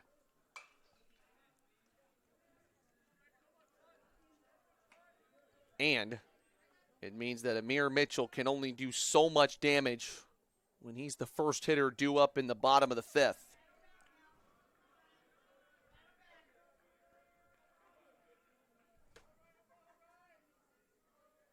Van Tubergen's 0-2. Swing and a miss. Van Tubergen has now faced 5 hitters and struck out 3 of them. By the way, as we start getting towards the end innings, final few innings of our Valentine Invite, it's worth thanking the great amount of people that made this weekend possible. 4 fun days of baseball. First, a bunt for Rios. Van Tubergen snags it with one hand and makes a very good throw. That experience is just excellent. Big thank yous to Rachel Moore, our production supervisor. Colby Lester's done pretty much every single one of these last few days in their games. Good companion to have in the broadcast booth in between innings, helping us out in the production role. And we're going to have a pinch runner here for Whitehurst. Little extra speed on the base pass as Cruz Valencia, the NCMC transfer, will run for Whitehurst at second. Big thank you to the umpires who came in and did these games, to the 4 teams, Dakota State from South Dakota, Madonna from Michigan, and CMU and Columbia College from Missouri. Got a great mix of just how good the NAIA really is. And some of these results surprising, but it also goes to show you that all 4 of these teams should relatively have pretty good seasons each. They're going to try to throw back to second. That throw way off the mark in inner center field. Valencia moves to third, and that is a pickoff catastrophe for Van Tubergen. It was the errors that ached Central Methodist in their loss to Dakota State on Friday. And that is an error that Van Tubergen would like to have back.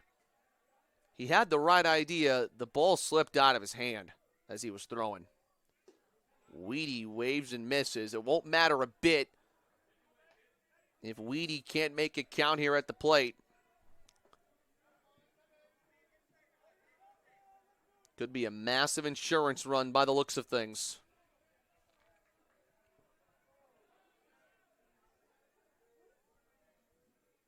Swing and a miss. Van Tubergen waves his teammates up out of the dugout as he gets out of a jam that was partially created by him. No Eagle runs score. And Maury Mitchell, I mean, he's been amazing. Amir Mitchell, he will hit first for Madonna, as he may have his final plate appearance of the weekend right here, right now. Trojans, Crusaders trail by 1 here on the Heart of America Conference Network.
Time for Amir Mitchell to dig in for what could be the final time this weekend at the Valentine Invite. His 3-run home run provided all the offense that Madonna's gotten so far today. Since then, the Crusaders have not registered a hit. And he faces one of the best arms in the bullpen for Central Methodist in Weston Walls. A titanic matchup at the end of our Valentine Invite. Now it is 1-1. If Mitchell gets a base hit, that's okay, because the next 5 hitters are a combined 0 for 10. What you don't want Mitchell to do is make a mistake on you.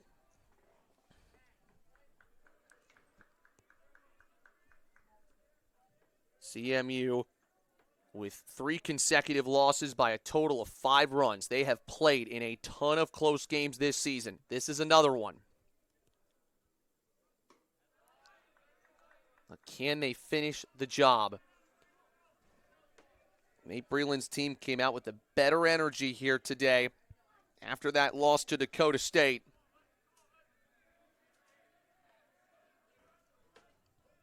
Two is inside. And Mitchell had to skirt out of the way. Already 3 home runs on this field this weekend. Wind is blowing out as well. Payoff. Chop foul off his foot.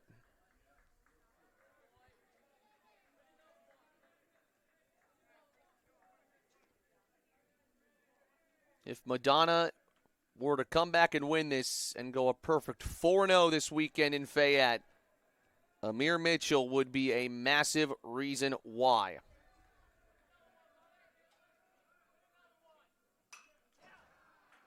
They are battling right now.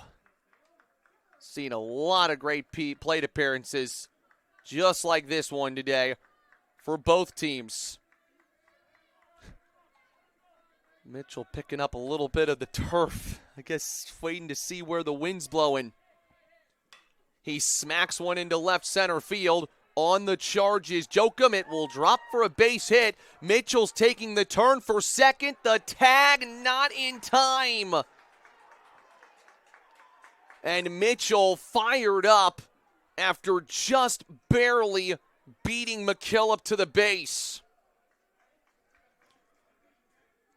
He probably shouldn't have gone 2 there, but he did. What a play by Amir Mitchell. The surefire speed to race his way to second base. Jokum made the throw. Mitchell sort of stopped as he was charging into second.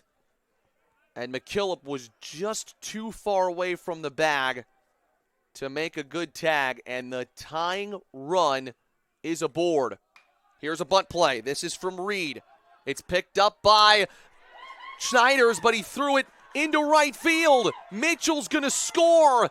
He stamps on the base, and the game is tied. It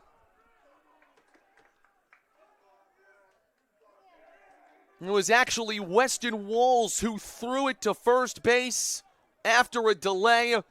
Whitehurst could not pick it. And what a response from Madonna here in the 6th. The go-ahead run is aboard.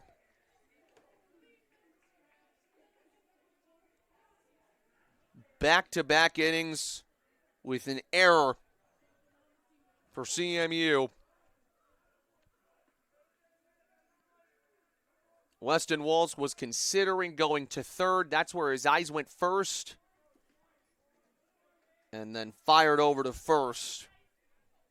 And he could not connect with Whitehurst. So now Spicer has a chance to put Madonna back on top. I mean, if they were to come out on top here, this would be their most impressive win. Spicer is 0 for 2 in this game, 2 for 6 in total today. He shows bunt. Did he get hit by the pitch? Nope, foul ball. And all of a sudden, with the game tied, this is a very nerve-wracking situation for CMU. 1-1. Chop towards first. Whitehurst is going to try to get to the bag, and he's out. Whitehurst got to the bag. Nope, he tossed it to Walls into... No, Whitehurst stepped on the bag himself and got the out. I was wondering if Whitehurst was going to toss to Walls, who's all of a sudden in a crazy situation here. But he could not. And now Reed is at second base with 1 out and Gus Simon to hit.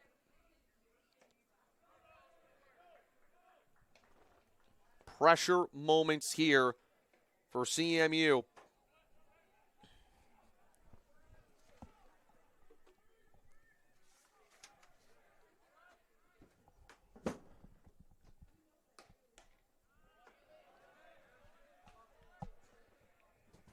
Once again, just the little defensive miscues that you can sometimes have in a game like this. They can be costly. Simon pops it up. That's going out of play. So a 2-1 count here. 4-4 is the score, with a runner on second and 1 out.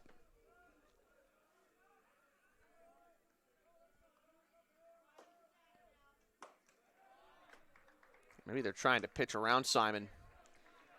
Take their chances with Sarafinchan, who is on deck.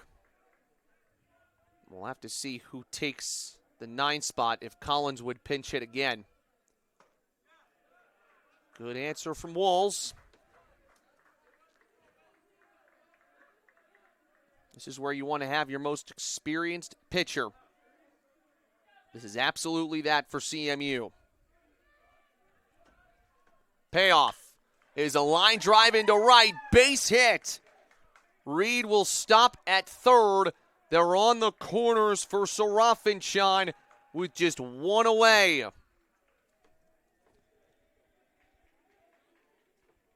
The Madonna offense went dormant, for 4 consecutive innings, and then a leadoff double by Mitchell in the 6th. Got them going, and they are 90 feet away from taking the lead. Weston Walls had a short start on Thursday against Columbia College. He is pulled here with 1 out in the 6th, going just 1 full inning as the Eagles go back to their bullpen. What a great finish to this Valentine invite. Madonna looking for their biggest win of the weekend. They've got runners at the corners when we come back on the Heart of America Conference Network.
Right-hander Jeremy Jano now enters for Central Methodist in make it or break it time in the top of the 6th inning.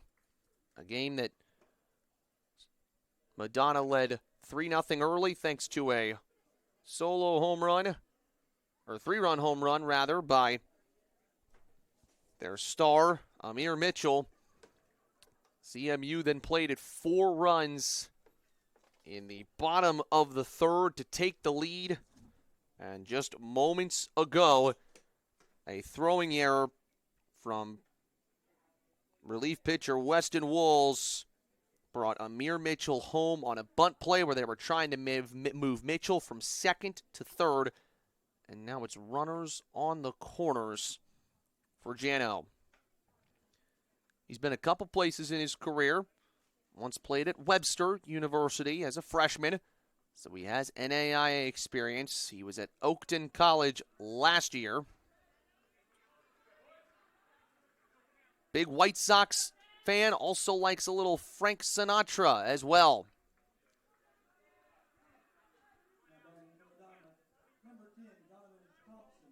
And Donovan Thompson is going to hit here in place of Sarafinchan.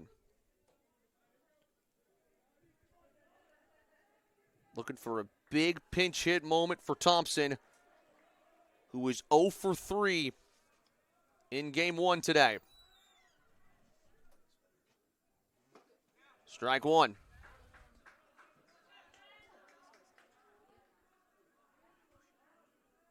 It would be a pain. It would be so unfortunate for Walls at this point. If Madonna were to score and win here, Walls would be tabbed with the loss. Double pickoff attempt, and safe at 3rd is Brett Reed. You just missed it off your screen, but you saw Jano fake one way and then go the other. Tried to fire to 3rd, and he was unsuccessful at getting the pick off of Reed. Now a swing and a miss, and Simon's up to 2nd base. He swipes a bag there, so the double play ball is gone. Anything in the outfield for Thompson likely gets a run across.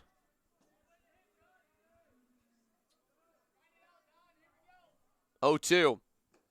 Good block by Foster, who's been a busy man over the last couple of innings. Thompson was 2 for 2 with an RBI in the game he started against Dakota State yesterday.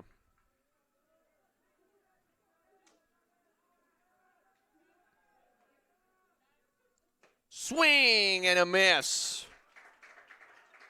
Jano with a big strikeout out of the bullpen. And now it may be up to Chase Gable to come through here.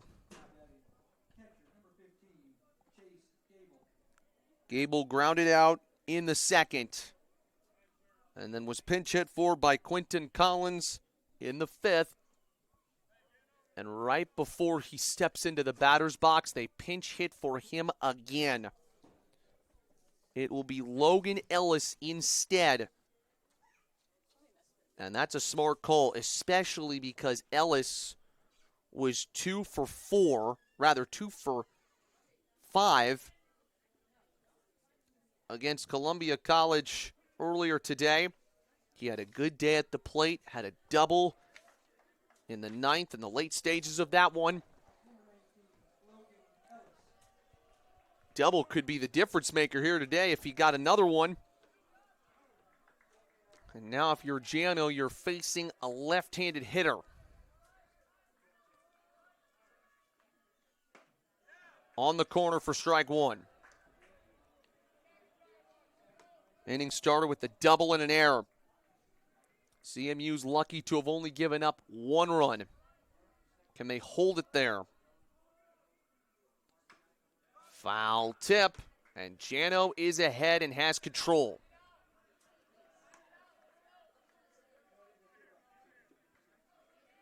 A kid who was just looking for a 4-year school to make it happen. A kid who can throw in the upper 90s or in the lower 90s with the fastball.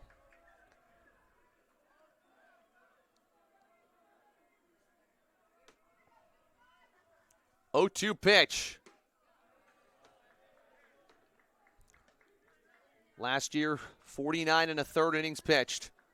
He was at the JUCO D3 World Series, also hit for Oakton Community College. One prospect called him big game ready. Well, this is a big game. Swing and a miss. Jano comes through out of the pen and strikes out 2 to keep it a tie game, but Madonna responds to get it tied. Big finish ahead here in Fayette as the sun sets on this Sunday night on the Heart of America Conference Network.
So both teams starting to dig into their respective benches because the catcher Gable was pinch hit for again.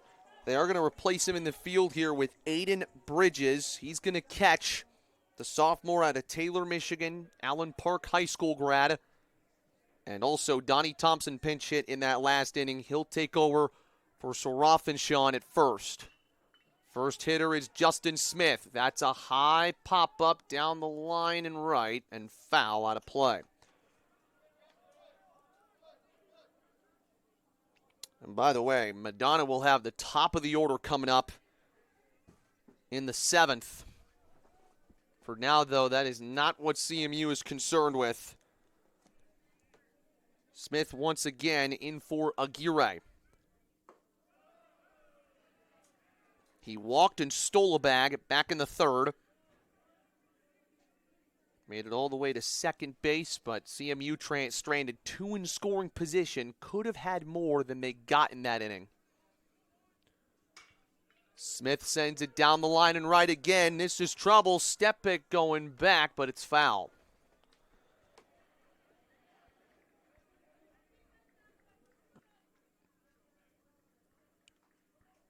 Justin Smith's brother, Joshua, is on deck.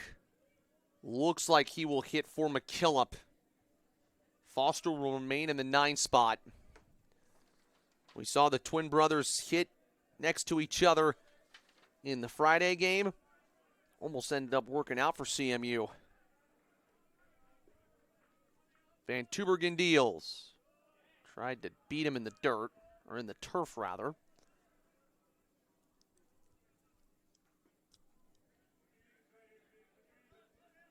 And Tubergen looking for a third full inning of work in his third appearance of the season.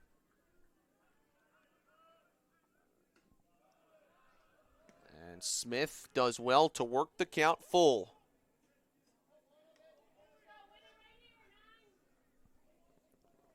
Four runs on 4 hits for both of these teams. Each have committed 2 errors apiece, which has made this a wild game. Justin Smith takes ball 4. Go-ahead run aboard here in the bottom half, and Joshua Smith will hit for McKillop.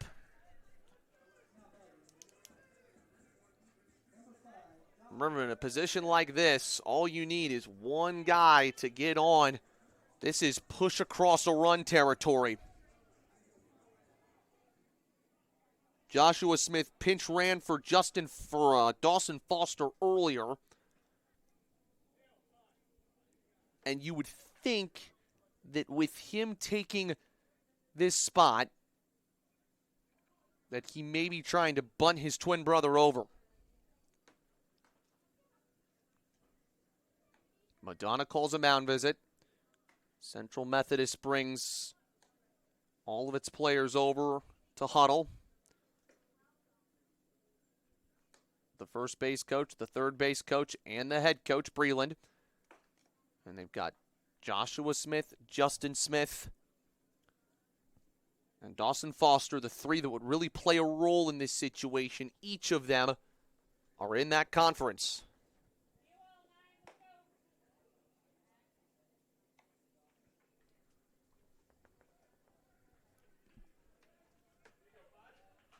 So Joshua Smith, will he swing away or will he try to do a job here? The junior and the transfer from Faulkner shows bunt. Runner moving. It's a called strike. The throw to second, though, is off the line. Joshua Smith is in standing up. Likely credited as a stolen base. Reed couldn't quite snag it over there at short. And I'd imagine you're still bunting here with an 0-1 count. Van Tubergen's had some issues with fielding plays today. The issue was when he was trying to throw to second, which he didn't there. He held on to it. But earlier today, he tried to throw to second on a pickoff move and threw it into center field.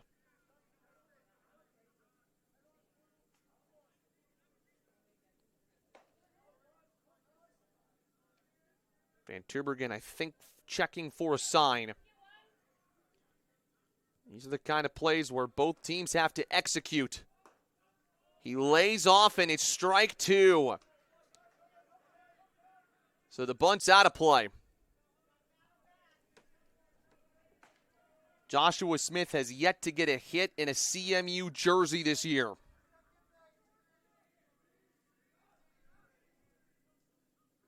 Swing and a miss. Big strikeout for Van Tubergen. His 5th out of the bullpen. And now Dawson Foster steps forward. Probably a moment he's been waiting months for since he made the move from Sauk Valley Community College to here in Fayette. Go-ahead run is in scoring position. Little chopper right side, fielded by Van Tubergen. He will take it to first base himself. And Smith is up to third.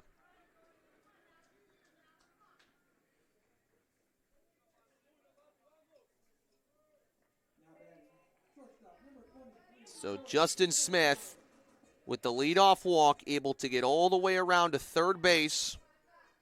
Now it's up to Jordan Vasquez to try to bring him in. Walked in the first. Got a home run robbed in the third by Etheridge. Where would this game be right now if that ball goes over the wall? And then a strikeout in the fourth, but let's see if Van Tubergen will be able to face him or not.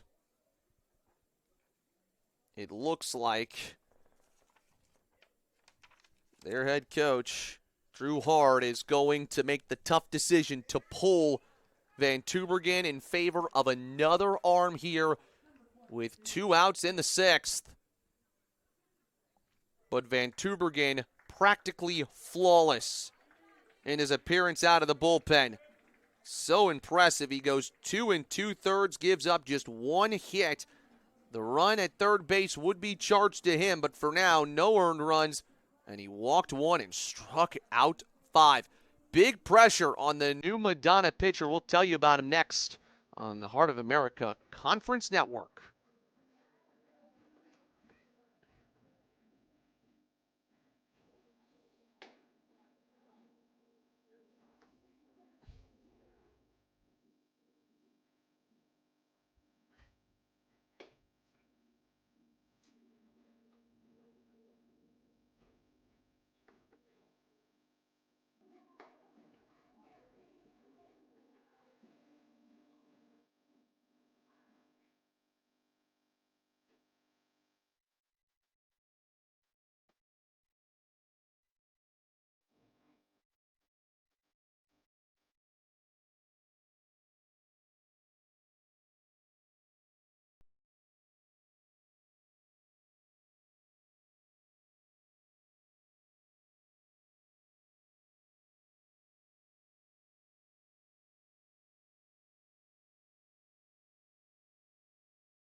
New pitcher on the mound for Madonna is David Zilch.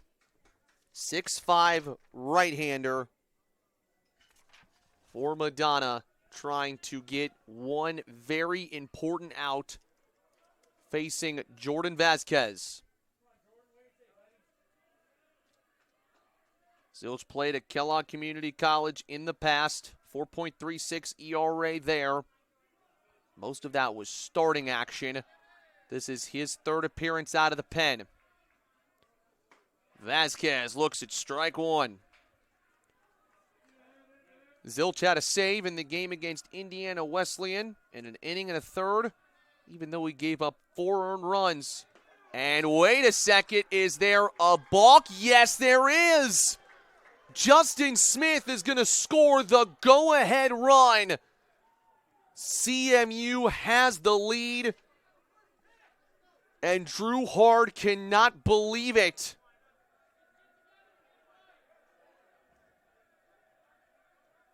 He sprinted out of the dugout. There are Madonna players on the field that can't believe it. A go-ahead balk, saying there was an issue with the way that he gathered before he pitched. Oh, wow, that is a huge call. And guess what? Zilch is not happy either.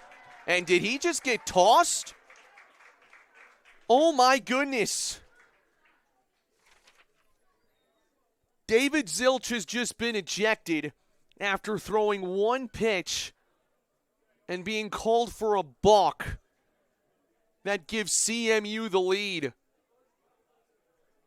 What a remarkable turn of events.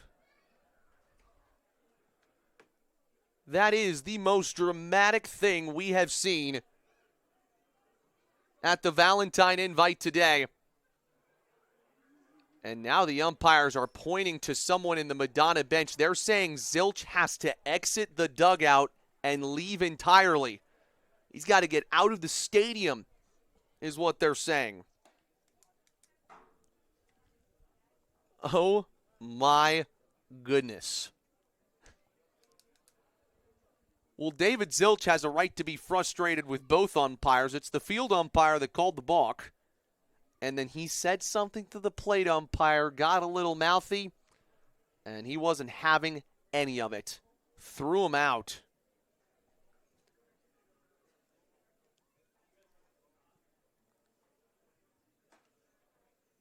That is quite the story for college baseball. And it's just another day in college baseball. Remarkably, True Hard is not ejected. He's having a conversation with the umpire about the call, the balk. And Zilch has put on his sweatshirt, I believe, and is heading out. I think he's trying to figure out which way to exit.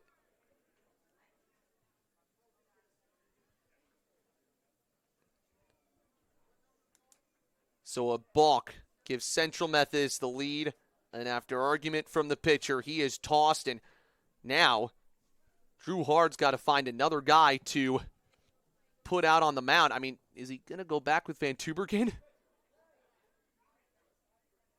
I can't see the number yet.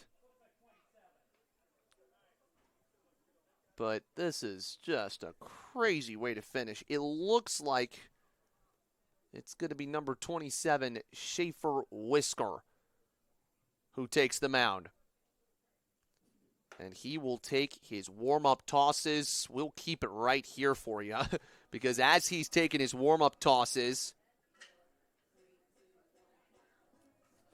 Drew Hurd is still not pleased with the explanation that he's getting. Have you ever seen a guy throw one pitch and then get ejected? He follows an assistant coach and a CMU administrator to the buses. He may have to tune into our live stream to watch the end of this game. Meanwhile, his teammate Schaefer Whisker is going to try to get Madonna out of this inning.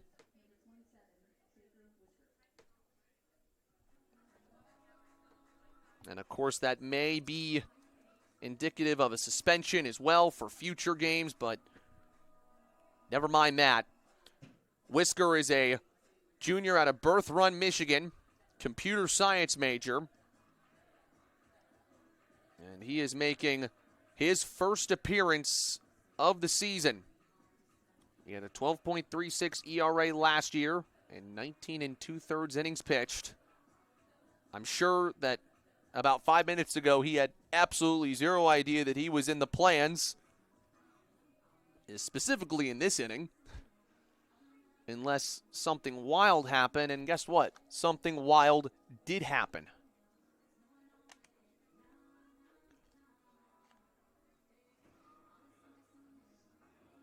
Unfortunately, the umps weren't feeling the love at the Valentine Invite.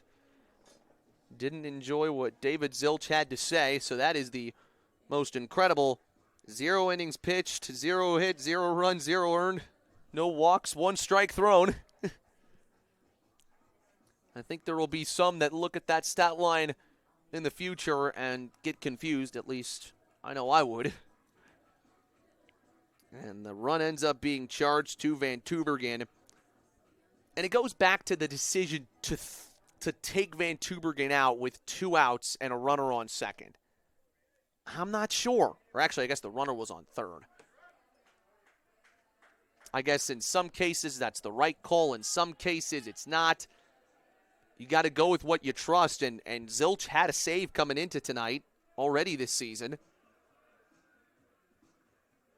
And that ought to give CMU a ton of confidence. Drew Hurd has finally taken his place back in the dugout. He and the umpire had a conversation the entire time that Whisker was warming up. Vasquez now at the plate. So interesting about a play like this where it can be defined by one call, one play. That's the play that many are going to walk out of here talking about. And by the way, Whisker had to start in the middle of Zilch's count. So it was 0-1 to Vasquez, and now it's 2-1. And Jordan's just stood here and watched it all happen.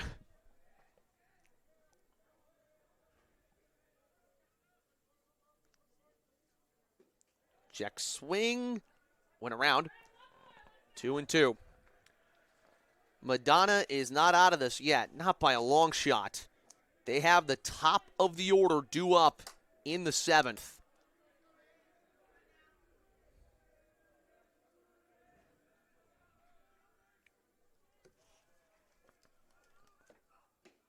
In the turf.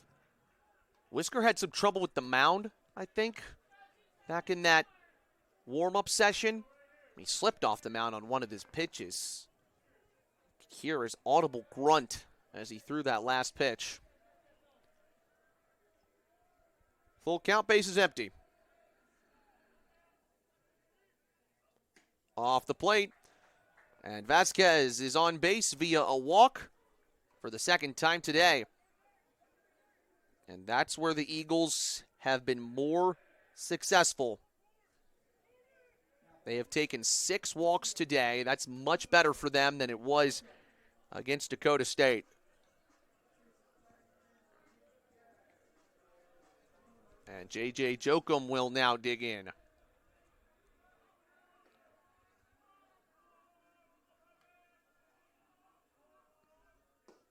Ball 1 low. Jokum only played 7 games at Mississippi Valley State last year. The year before, he played 26 with the Delta Devils. Ended up hitting .284, but not a ton of chances last year. Home run and 9 RBIs there. He previously went to Pittsburgh State before then.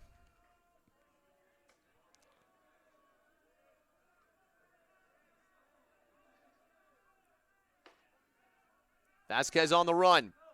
Ball inside and no throw.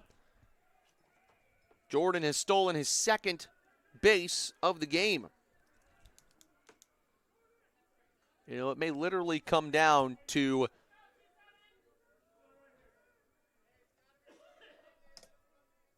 Madonna saying a little later today, we were one bizarre balk away from going 4-0 here in Fayette.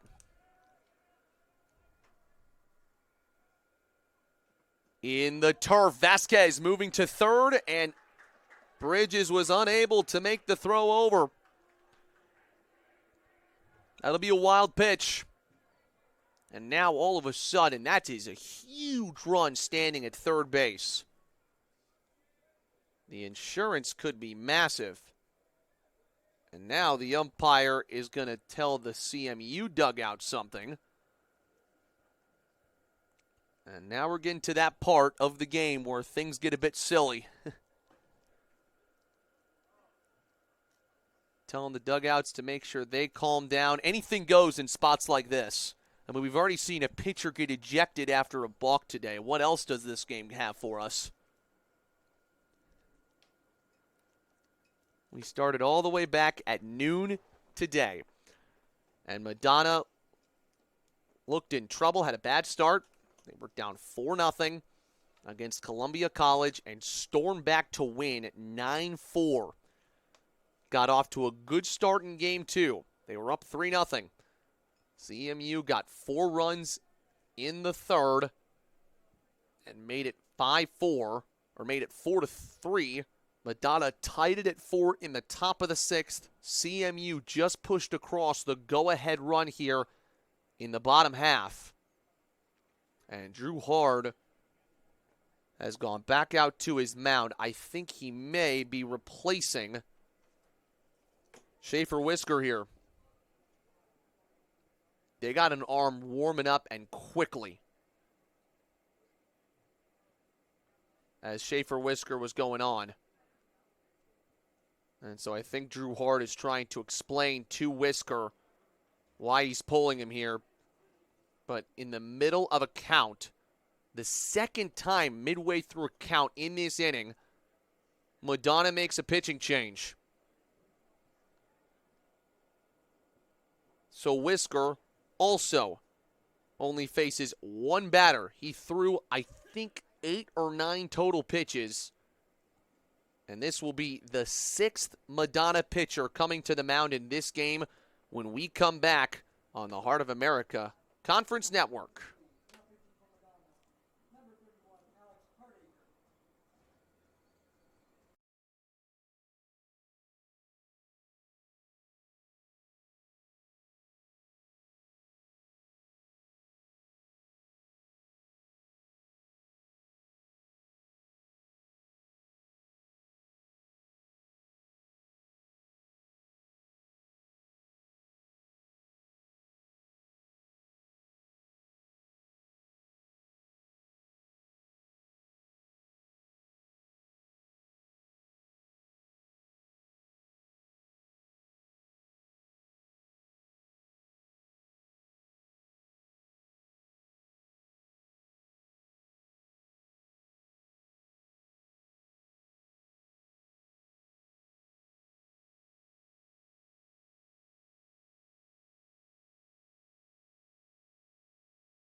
Welcome back to Fayette, Missouri.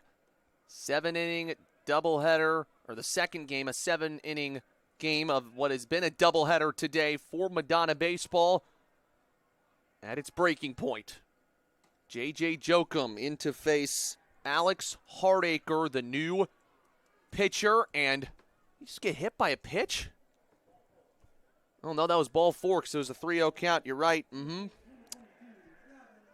So now runners are on the corners. Remember, Whisker got pulled mid-count. I guess the walk gets charged to Hardacre, which is wild. Still 2 outs, and it's been 2 outs for a while as Whitehurst takes a strike. Hardacre played at Alma College last year. He's a Livonia native. 22 strikeouts. And that breaking ball is on point. And he barely had any time to warm up.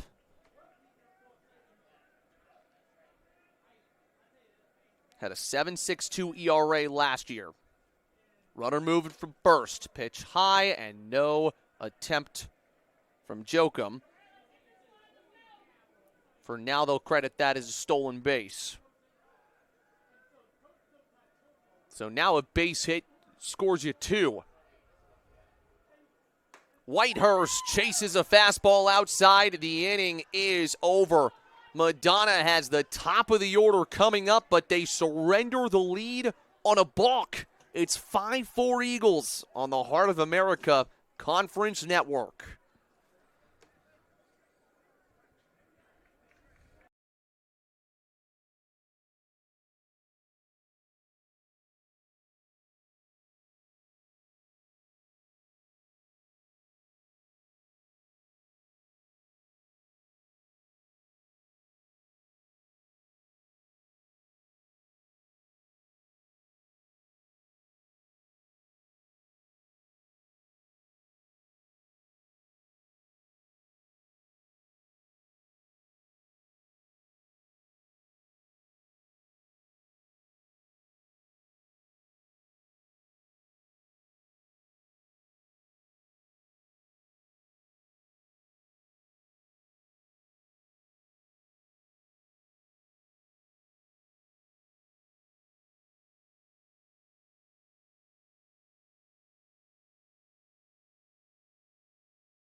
sudden, Jeremy Jano is in a big spot here, looking to close this out and pick up what would be the win for CMU.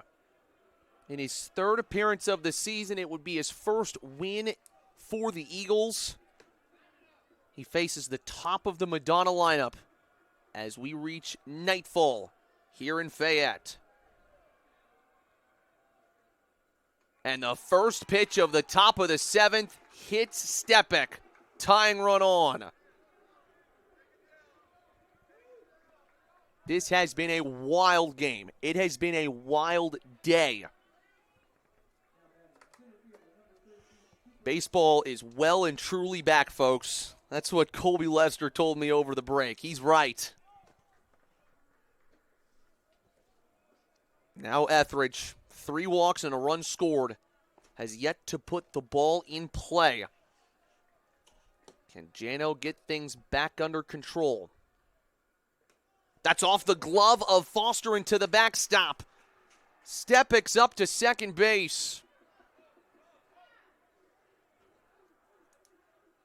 You knew Madonna was going to make something happen when they picked up the bats after the balk gave CMU the lead in the bottom half of the 6th. Now would Etheridge dare to bunt? He will, and it's foul.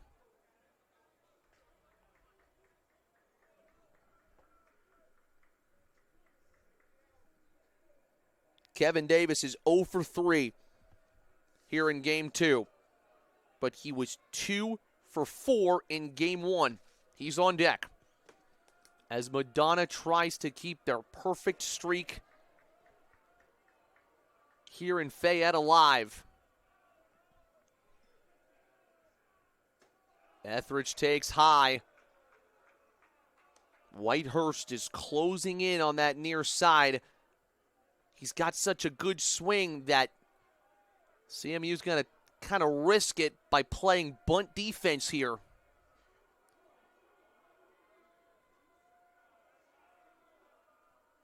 Etheridge waves and misses. Jano picked up back-to-back strikeouts to keep the game tight in the 6th. And these 3 outs are about as hard as they come against such a confident team in Madonna. Etheridge takes strike 3. Down the pipe.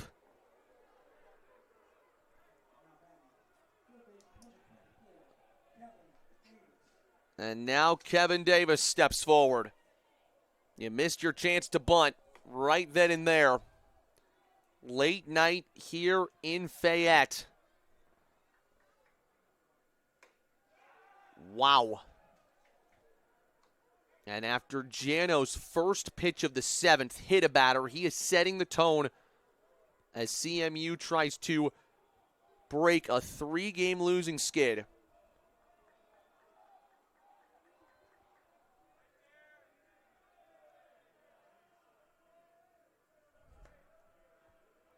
A 1. Smacked into right field for a base hit. They're going to send Stepek. Here comes the throw home. Stepek will be safe. It's off the glove of Foster. And moving up to second is Kevin Davis with a huge game-tying RBI single.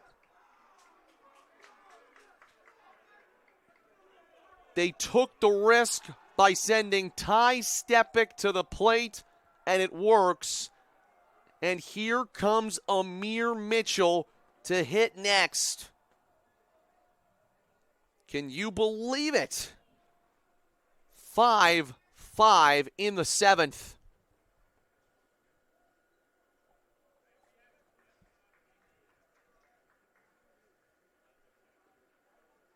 And that balk in the bottom of the 6th has been canceled out.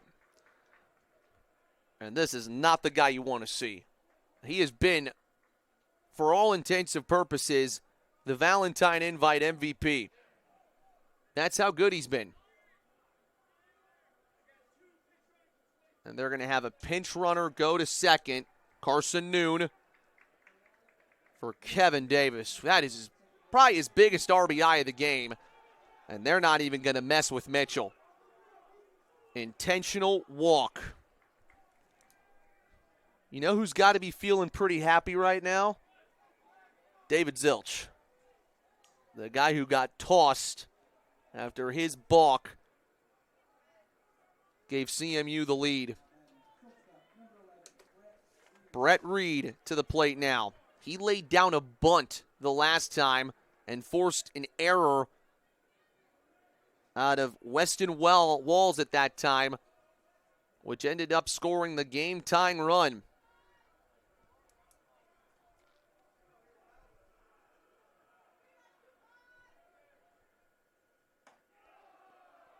Ball up and away.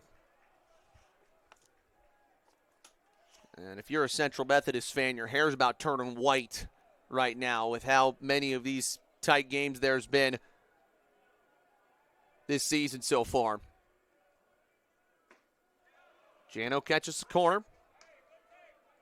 We've yet to have a game reach extras here in Fayette today or all weekend at the Valentine Invite. Swing and a miss. 1-2. Just for the record, we know the camera's a tad dark, but that's because we've been playing in the sunlight virtually all week long. Double play balls in effect here. This is smoked out to center. Straight to Malzahn, though. He makes the catch, and neither runner tags. 2 gone. Reed now 0 for 4 in this second game.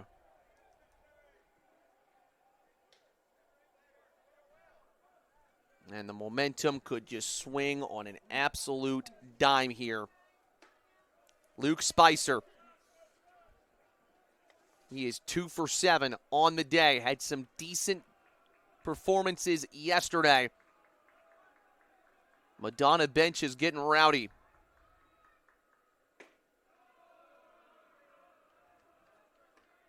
Spicer was 1 for 3 in game 2 of the doubleheader.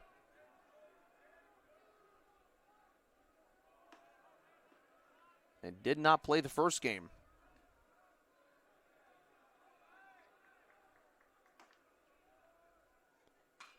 Pop up. Will it get out of play? First baseline, Whitehurst. And he made the catch. You couldn't even see it, and I couldn't either. The inning is over. And we are going to the bottom of the 7th with a chance for CMU to walk it off in our final game of the Valentine Invite. You're watching it live on the Heart of America Conference Network.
So Alex Hardacre has been thrusted into a wild role here, trying to send us to extra innings in the final game of the Valentine Invite. And I believe that neither team has gone to extras so far this season.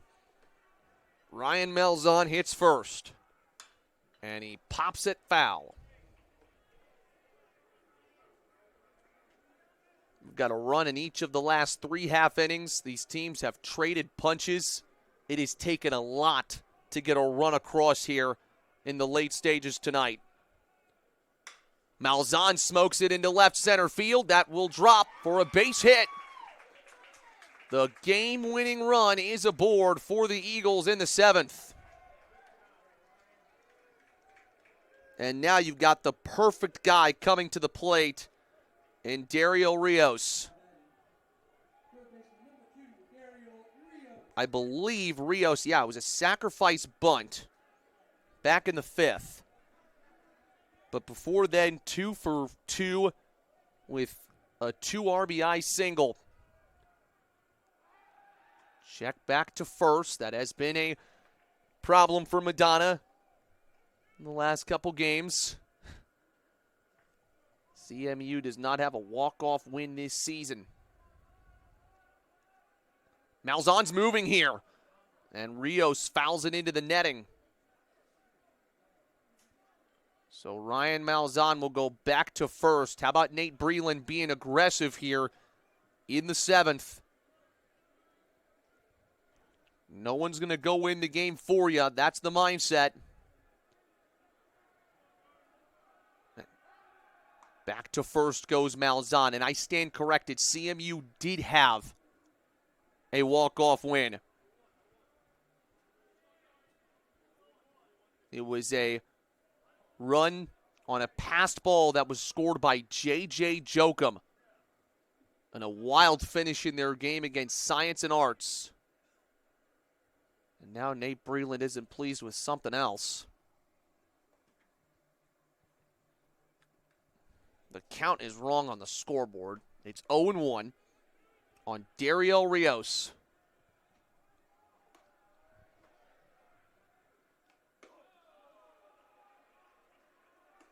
Now it's 1-1. They just had to make sure. Starting to get cold and tense. Malzahn moving again, and another foul off by Rios.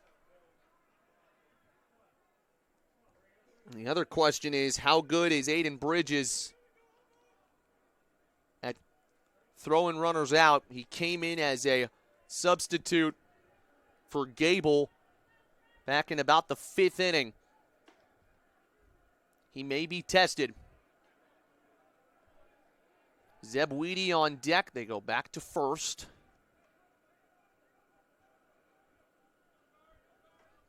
CMU has won just 2 games this season, both of them by 1 run.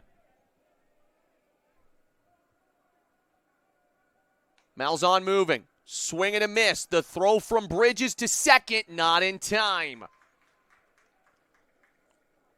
Oh, so close to what would have been a huge strike him out, throw him out. And for all intents and purposes, that's kind of like moving the runner over on a bunt.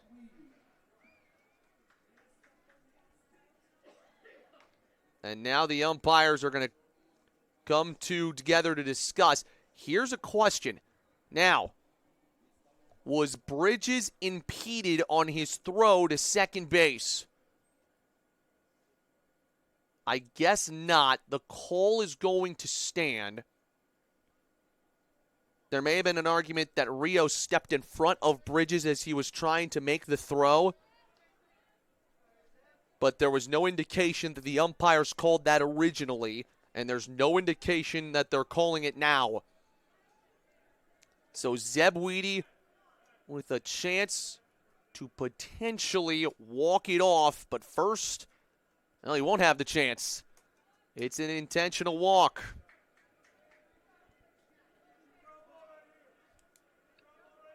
Really, any other runs outside of the one at second base don't matter at this point, or base runners. So Justin Smith will hit. Came in as a pinch hitter earlier today. No hits in his CMU career. Good pitch on the corner by Hardacre. After two frustrating losses earlier this weekend, this would be a huge boost for the Eagles early in the season. Smith fouls it off. Joshua Smith pinch hit for Landon McKillop earlier, but McKillop is on deck now, and they will call a conference to talk to Justin Smith. I'm actually kind of surprised they didn't show bunt there. You throw the runners into motion, maybe create a little chaos on the base paths. Could that have helped the Eagles out in that moment? This 7-inning game has lasted 2 hours and 40 minutes. There's a lot of 9-inning games that get finished at that amount of time. And by the way, it's only 5-5. But this has shown how both of these teams want to win, and badly.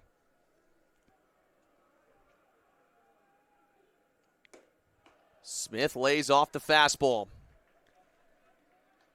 Again, a guy that's normally put in for his running ability. Pitch hitting for Carlo Aguirre, who only took one at-bat today. 1-2.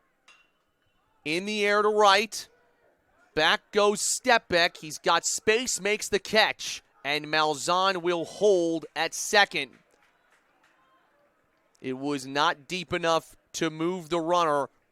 And now there are two gone, and Malzahn will stay at second. McKillop to the plate for CMU.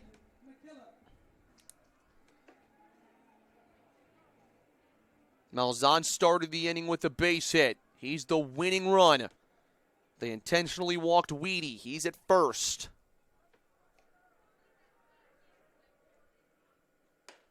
Ball one up and out.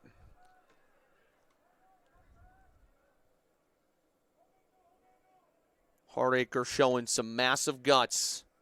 He was mostly out of a bullpen. He wasn't in late game scenarios last year. McKillop grounds it to third. Good snag by Davis. The play at the third base bag is in time.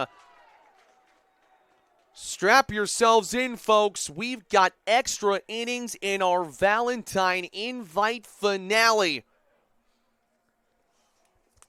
It was Kevin Davis's RBI single that ties it, and he makes a great play in the field to send us to the eighth. Don't go anywhere. You're watching the Heart of America Conference Network.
So here we go. Extra innings, and they are traditional extra innings here. What was supposed to be a 7-inning doubleheader is going to go deeper than that.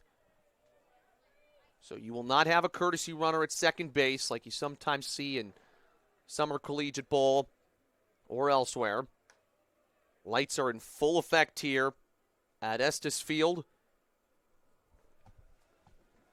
as Gus Simon comes to the plate. He is 1 for 3 today in Game 2 and 4 for 8 overall. He did not go there. How about Kevin Davis stepping up for Madonna to get them to extras? A couple huge plays in the 7th inning. One on offense, one on defense. And Jano is having a little trouble with his control. Again, these are the moments he was hoping for. One of the big reasons he came to CMU. Problem for the Eagles and the Crusaders now becomes how many arms are available in the bullpen in a game like this. Ball 4 to Gus Simon.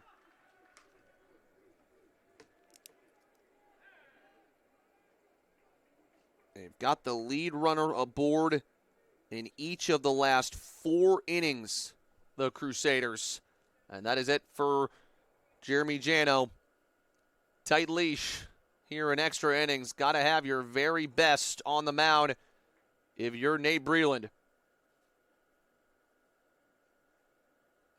And so Jano exits, had a chance to pick up the win, but gave up that lone run in the 7th. New CMU pitcher coming to the mound when we come back. You're watching the Heart of America Conference Network.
So Alexander Griekowic is in for the Eagles, returning to the mound after 2 innings of work 2 days ago against Dakota State.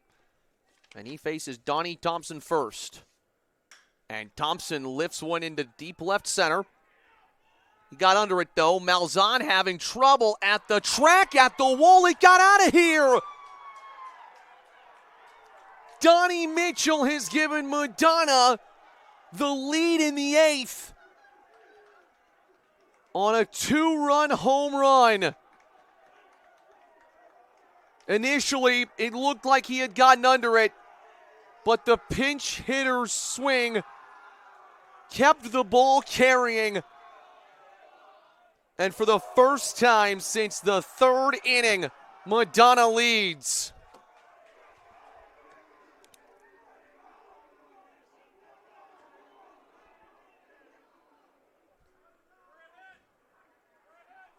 One insane celebration over there in the visiting dugout. Initially, it looked like Malzahn was under it, and then he wasn't. And now Aiden Bridges will hit for the first time. That may just be the final big play that Madonna needs for an undefeated weekend in Fayette, where the games just got tougher and tougher as they came along. Somehow, some way.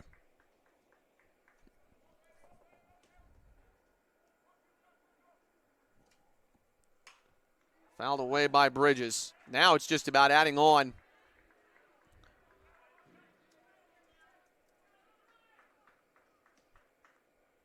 The kid from Kellogg Community College, the Ypsilanti native. First home run of the season, and a big one. As Bridges fouls it away.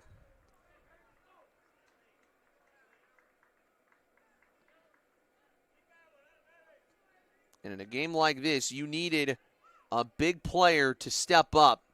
We didn't know where it was going to come from. We thought it may have to do with Amir Mitchell and his amazing impact. But Donnie Thompson had yet to record a hit today. I mean, he was 0 for 4 going into that at-bat.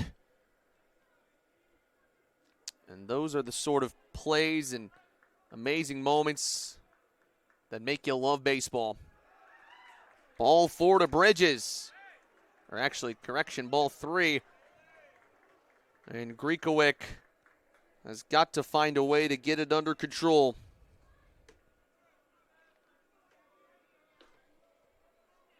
This is an important full count pitch. And Bridges throws the bat right back to Griekowick. That's where the ball went to.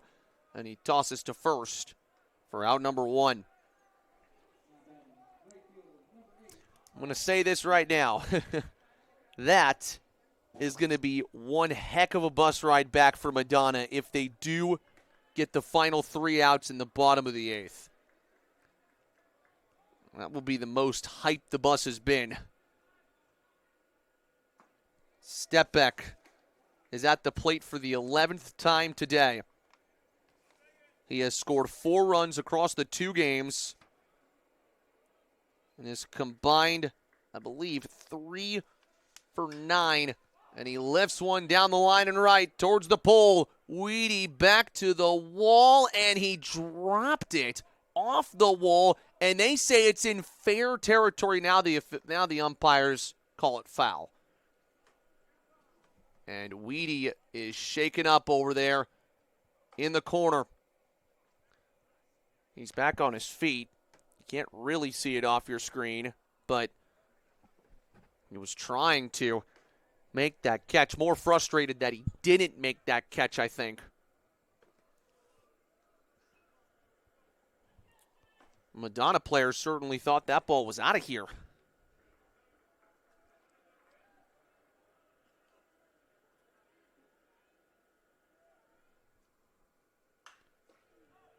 Whizzed foul, 1-2. The only thing CMU can do now is just take care of what's at hand.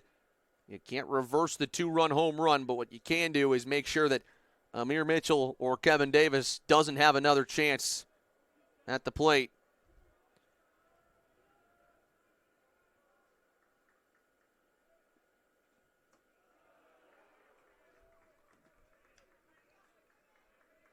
Once again, we're at a 2-2 count.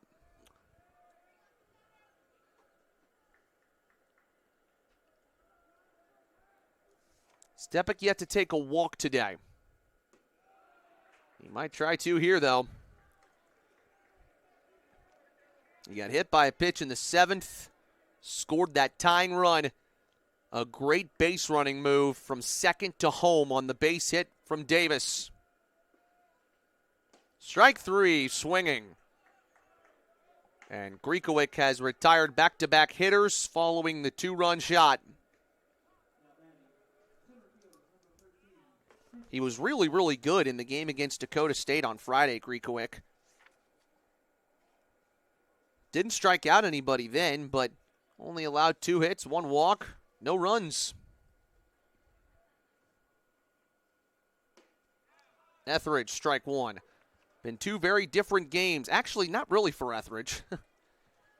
He has 2 base hits. Both of them were infield singles. He has taken 5 walks tonight in the 2-game set. You go back in the day and you think about some of the calmest hitters, some of the guys who were great on-base percentage guys. Matt Carpenter always took about 3 or 4 pitches before he swung. That's kind of what Cooper Etheridge has done. Grounder to short. First time he's put it in play today. And the throw to first on the money. But Madonna has turned it around yet again. This time playing the comeback kid's role as Donnie Thompson's 2-run home run gives the Crusaders the lead. They'll try to finish a perfect weekend at the Valentine Invite next as we head to the bottom of the 8th on the Heart of America Conference Network.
Well, there's a lot of people to credit for Madonna if they are to win this game. One of them certainly has to be Alex Hardacre. An unbelievable performance out of the bullpen following some crazy plays where one of Madonna's pitchers was tossed due to his argument with an umpire after a balk call gave CMU the lead in the 6th. Well, no one's thinking about that now. This is a grounder to the right side. Madonna was playing the shift, and Spicer throws out the pinch hitter, Jack Pruitt. And all of a sudden, the Crusader bench is vibing again, just like they've done all day long. Back to the top, and Jordy Vasquez. Hardacre trying to go what would be, I think, 2 1/3. He entered in the 6th inning, pitched through a dangerous 7th inning where there were 2 on and 2 out. The game-winning run was at second base for CMU. Feels like such a different situation now for Madonna. And this team has made quite the statement. Looking to win 5 in a row for the first time since midway through the 2024 season. And move up to 6-2 to start the year. They swept Dakota State in the doubleheader yesterday. Surprised Columbia with a 9-4 win earlier. And they have gone into a dogfight with CMU in a true road game to finish out the weekend, and multiple times found a way to stay alive.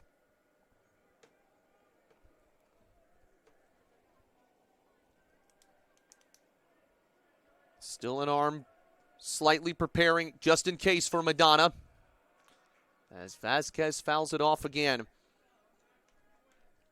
The good news is for CMU, they have power at the plate right now. Vasquez can get a hold of one. So can Jokum, who's on deck. Ball 4. Tying run will come to the plate. J.J. Jokum has a home run already this weekend. He had it against Dakota State. Pulled one down the right field line. CMU could greatly use a swing like that right here to avoid going 0-3 in the invite that they hosted.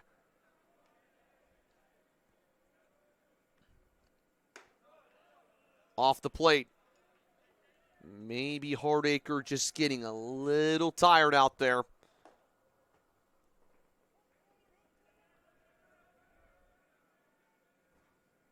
Swing and a miss from Jokum.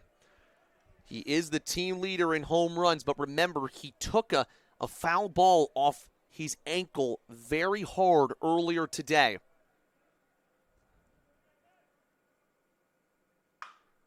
Chopped towards first, but foul. That was off the end of his bat. It didn't even sound like a metal bat there. It sounded like a wood bat. Jokum's yet to put it in play today. 2 strikeouts, 2 walks. A walk would be just fine here as Whitehurst waits on deck.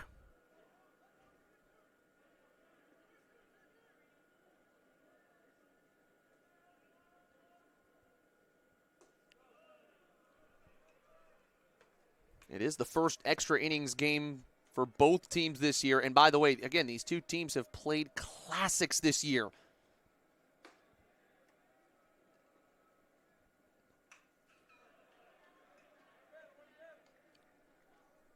CMU has lost their last 3 games by a combined 5 runs. All of them were 2-run deficits or less. That streak could continue if nobody crosses the plate here in the bottom of the 8th. Remember, we're in extras here. Jokum pops it up. Foul ground, first base side, and Bridges was unable to snag it. That's what can happen when you have a backup catcher in there. Remember, Gus Simon caught game 1, but he does not normally catch both games of a doubleheader. So they have him out in left field right now. Bridges came in a defensive swap for Chase Gable earlier today. That could have been a big second out that Madonna does not get.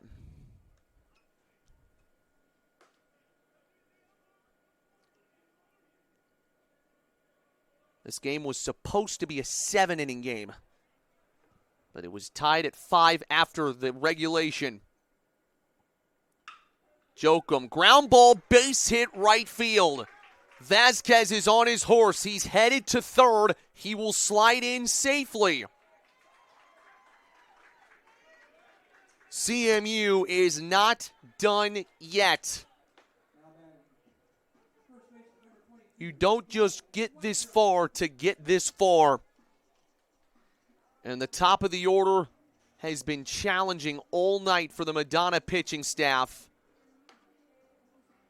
Now, head coach Drew Hurd is going to the umpire to check on something. I don't know if he wants to take Hardacre out. If he did, it would be the 7th pitcher of the day in Game 2 for Madonna. And that's the good thing. They didn't really have to use their bullpen much yesterday. All the arms were fresh today. And so Alex Hardacre gets Madonna to where they need to be. But it appears he's unable to finish them out.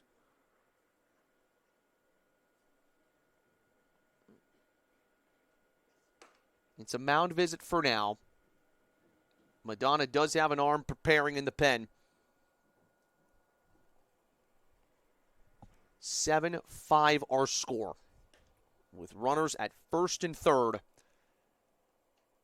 We've had baseball here at Estes Field for 6.5 hours today.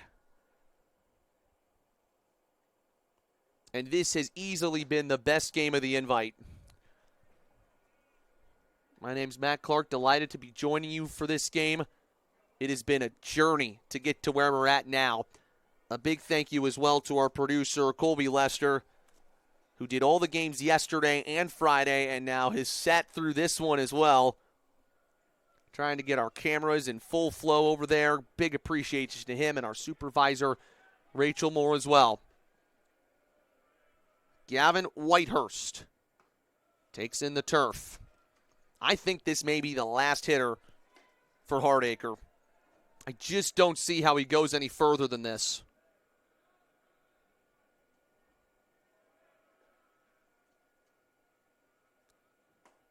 Good pitch. Slider on the corner. And even if Whitehurst didn't swing, it was going to be a strike. Remember, CMU can win it with a home run here. Same spot, strike two. Hardacre was huge in helping Madonna get to extras. Now he would love to finish it off. Double play ends the game as well. Whitehurst takes the fastball and puts it foul.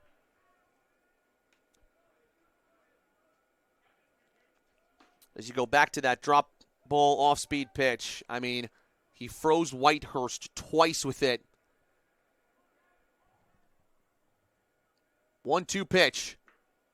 It goes behind Bridges, and a run will score. And now they're trying to get Jokum to third. He's going to be tagged. He is out. CMU pressed its luck, tried to get J.J. Jokum from first to third. He is tagged out by Davis, who makes another great defensive play.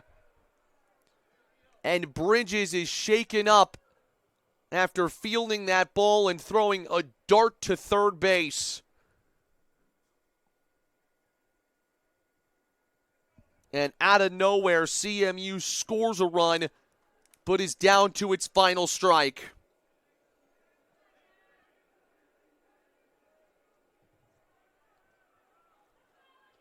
Will that miscue be the final thing to cost the Eagles today? All of a sudden, 2-2 the count. Eagles down 1, 2 outs. And we'll go full.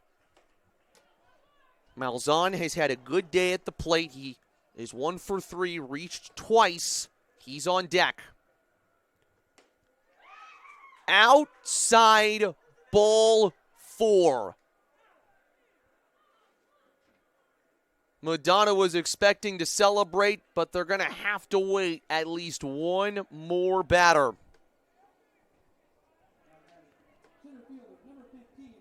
That was in the same spot that the last 2 pitches were that Whitehurst checked his swing and went around. Malzahn. Madonna 1 out away from a 4-0 weekend in Fayette, and it will have been well-deserved. We have seen just about everything in this inning. And all game. You wonder how Bridges is holding up. He looked hurt after he threw out Jokum at third. And now he is really shaken up. It's a hit by pitch on Malzahn. Or wait a second. They say catcher interference? I think that's catcher interference. Catcher interference puts Whitehurst at first, and you could tell as soon as Bridges saw that, I mean, the bat got swung right through him. He's basically on his last legs here.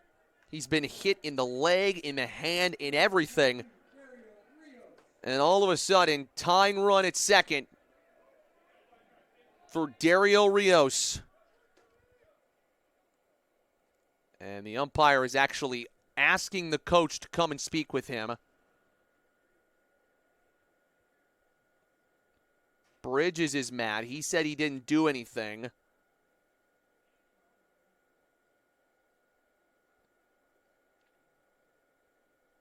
It has been a crazy inning for the backup catcher.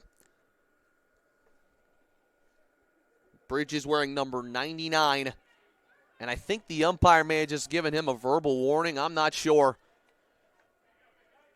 If Madonna's able to get this final out, there are going to be wild celebrations on this field tonight. Rios takes low.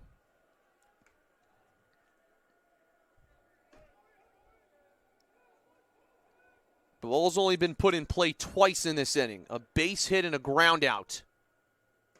Good catch from Bridges. That ball was outside. And Hardacre is going to call a mound meeting by himself.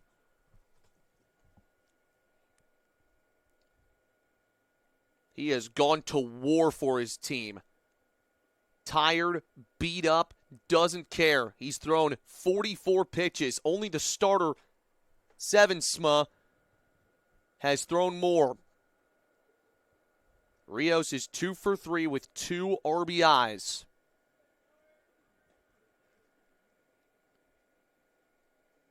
It's his best game in a CMU jersey so far. Can he make it even better? He had just 1 hit in his first 6 games with the Eagles. Line drive down the right field line. Fair ball. It's headed towards the corner. Whitehurst will score. Here comes Malzahn. The throw to the plate. He's safe.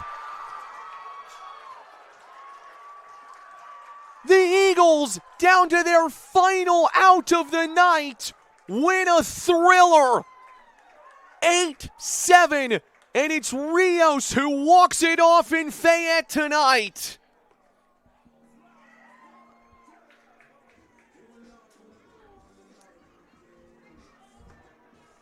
That is an unbelievable win.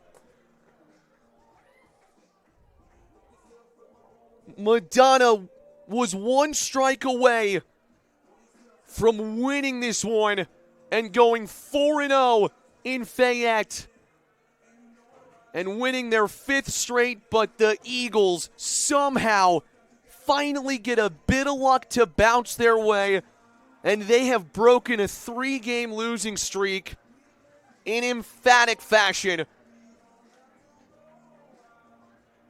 Dario Rios, welcome to CMU, my friend. A 3 for 4 day with 4 RBIs.